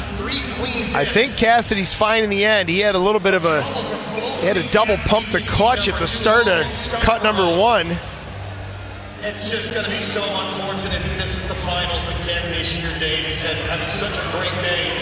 But Scarborough, the chain can make a curve almost a half-inch wide. You go down 3 times, you've blown out almost a full inch of plus of wood. And we'll see that on the replay, but unfortunate.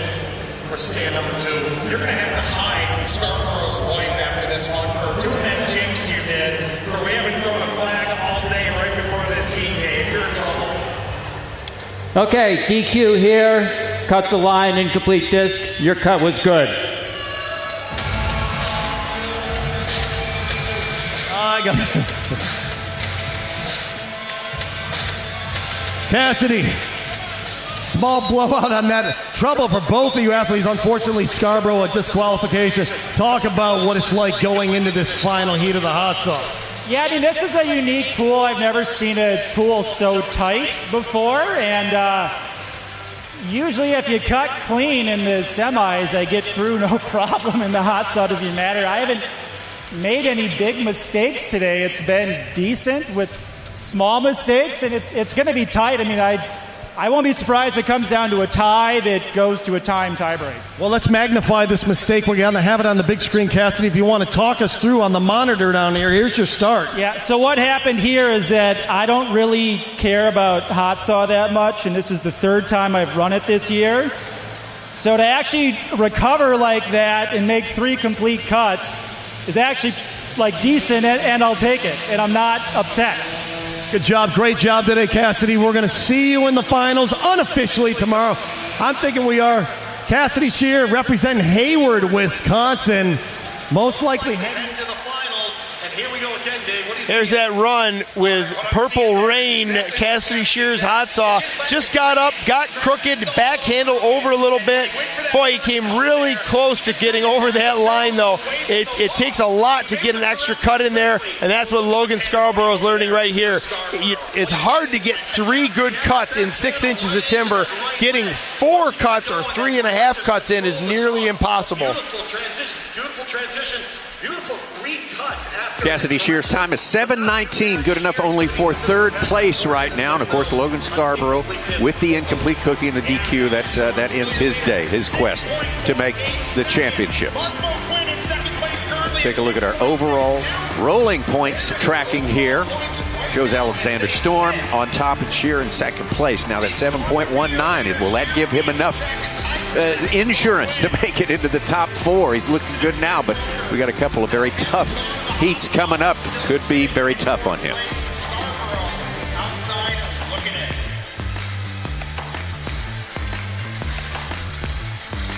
Dave, I know there's so many athletes that still have a shot here to edge their way into this. The points are so tight there, heading down through 6th place.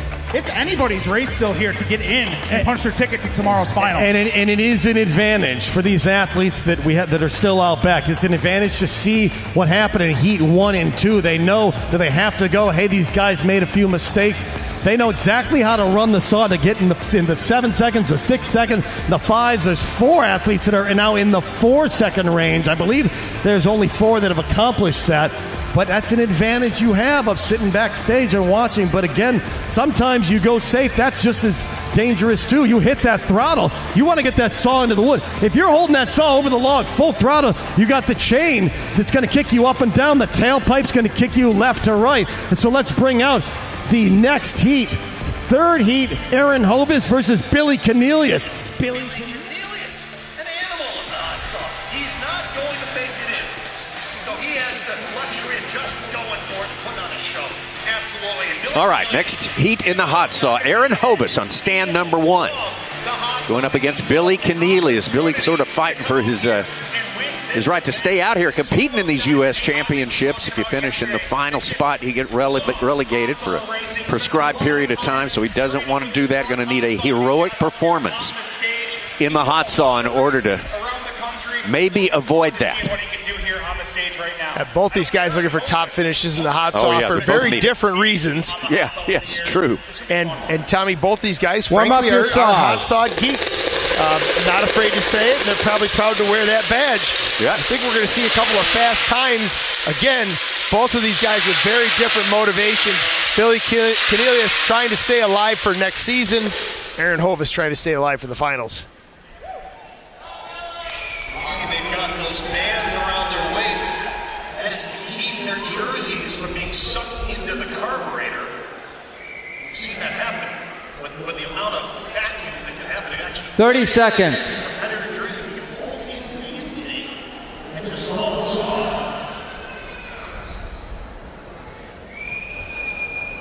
I like that measuring technique. All of this.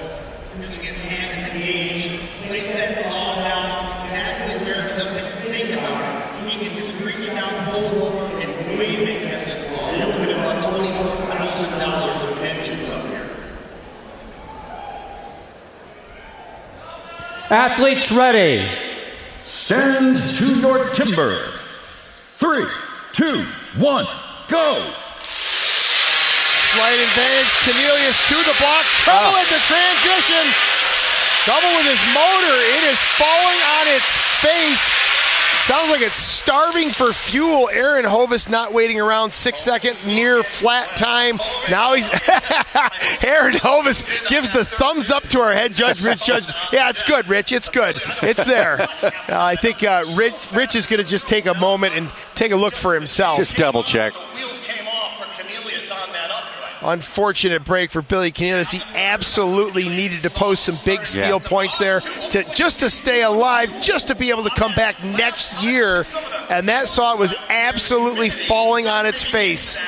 Saw a little bit while they're analyzing this disc for Aaron Hovis. And if need be, they can go to the video review. Here's the call. Both cuts are good. Man, what a battle! Yeah, for these I'd like to athletes. I'd like to get an answer from Billy here. Billy was so fast into the wood. You okay for an interview, bud? Yeah. So fast into the wood. The down cut looked beautiful. I couldn't tell what happened yesterday. One of the athletes caught their frame on the up cut. Is that what happened to you? No, I've been having some carb issues with the saw, and I got a carb kit mailed in here to Milwaukee, and I rebuilt the carb Friday in my trailer out here, and never had any wood to actually test it in, so I kind of got the jets set where I thought they should be, and obviously it wasn't quite right for today. So. Okay, Billy, we're going to take a look at your cut on the monitor here. It's hot, it's humid out. Tell me, did that affect your saw? Here we go. It definitely could. I mean, the first cut was pretty good, and then the second, it just kind of ran out of fuel, so probably needed a little more on the high side on the carburetor, and yeah, I just had to let off the pressure all the way to just get the saw to stay running. So pretty disappointed in that, and I usually do pretty well in the hot saw. Well, Billy, you're one of the fastest in the world into the wood. Your technique is dialed in. Get your saw fixed, buddy. We're going to see you next year.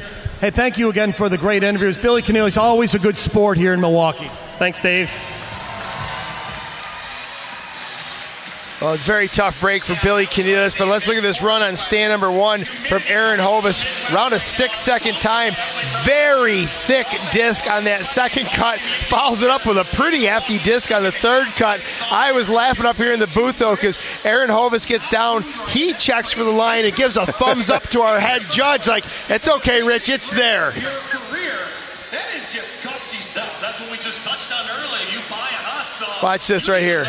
He goes, yeah, it's okay, Rich. Looking it's good. Yeah. It all checks out. Yeah, hey, you can just stay over there. Why not? Why not do that? It doesn't cost anything. Aaron Hovis sitting on top with a good time of 5.87. I don't know if that's going to be enough to keep him into the top 4. We have one more heat remaining.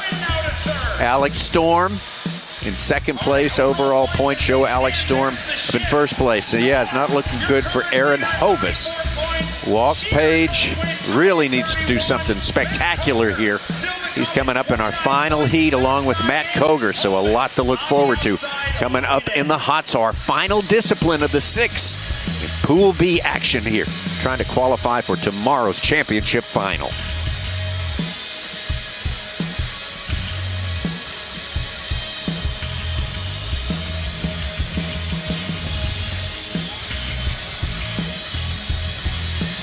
Yeah, I'm going over this with Dave right now. He's trying to calculate. He's got fingers and toe math going on. He's trying to see what Walt's got to do to punch his ticket. Well, everybody in this pool has got to go.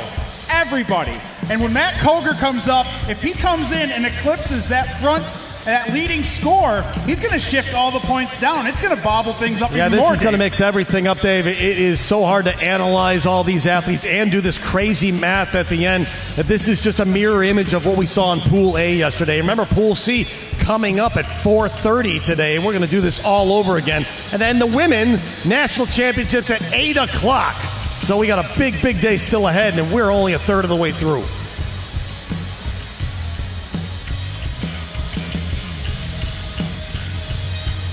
Final heat of Pool B. Final heat of the Hotsaw. Let's bring them out, Walt Page and Matt Koger. This is it, the final heat of the Hotsaw. This will wrap up Pool B action here today. Walt Page sitting down there outside the top 4 as it stands right now. Very critical position right here. Going up against, well, the man with the, of course, the giant lead there. Matt Koger, our 7-time world champion. Matt Koger can almost do no wrong, but he can mess up a lot of things for a lot of people. The placement of Matt Koger and Walt Page is going to absolutely scramble the points at the top. That leaderboard is a warm up your saws. Breathing, living document. Yes, it is. Point. Yeah, that's right. It's very much alive, to be sure.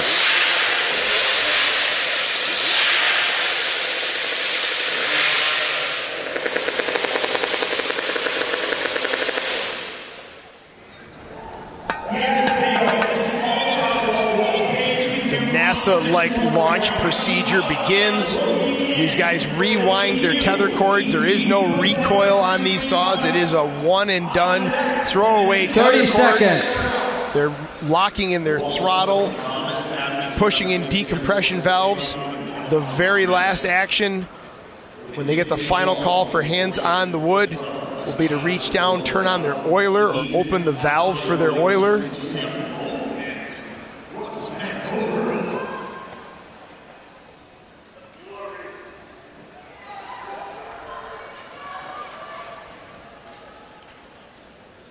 Athletes ready. Stand to your timber. 3, 2, 1, go! Wow, Matt Koger was very close on that start, leaving nothing to chance. Matt Koger pulls a 5:46. Walt Page has disaster. Oh, this is no good. Not going to go. No good. What a disastrous ending for Walt Page on stand one. A little bit of extra flair there from head judge Rich Hallett as he dispenses that flag. Yeah. There may be 2 good cuts in there, but that's about it. This good over here.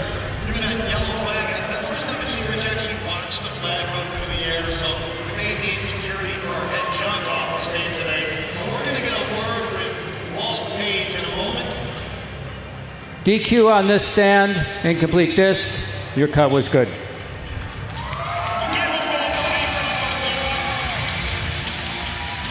For Walt, he had a stellar day up here on the stage, but it all came down to the Hotsaw in this pool for just about 7 of the athletes.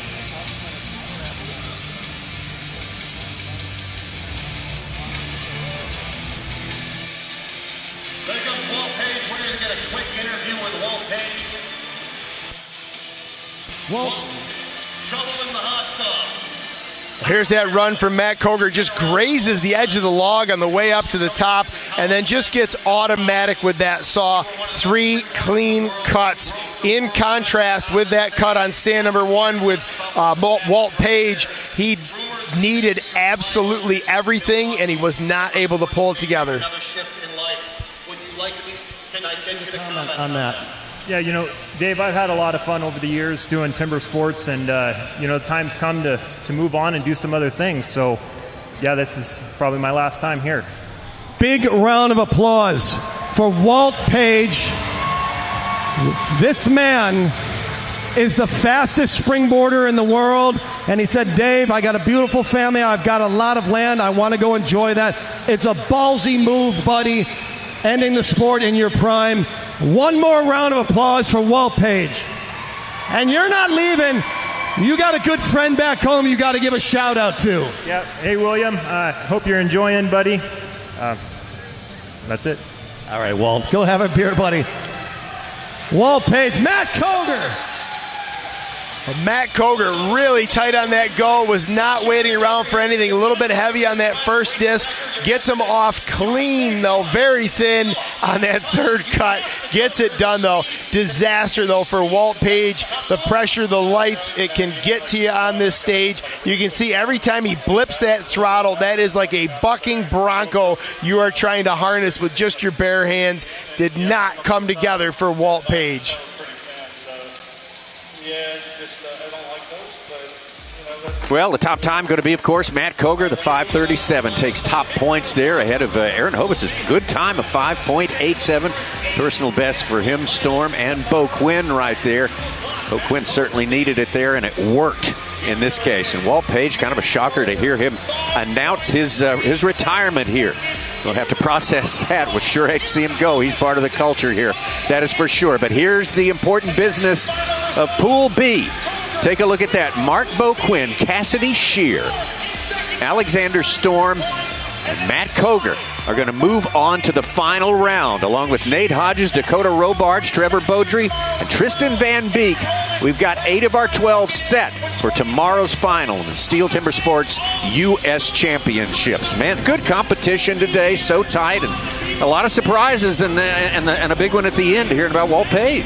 Yeah, I'm just crushed to see Walt Page leave in that way. I wanted to see him go on a positive note, but the points battle today was undeniable. Points stacked so tight, so many ties that had to be broken. It was one of the tightest days of qualifying that I can ever remember seeing. Well, if you enjoyed that, we got more on the way to you from here in Milwaukee at about 4:30 Central Time. We will start pool number C. With that, we will gain 4 more athletes in our lineup of 12 who will fight it out for the U.S. Championship tomorrow.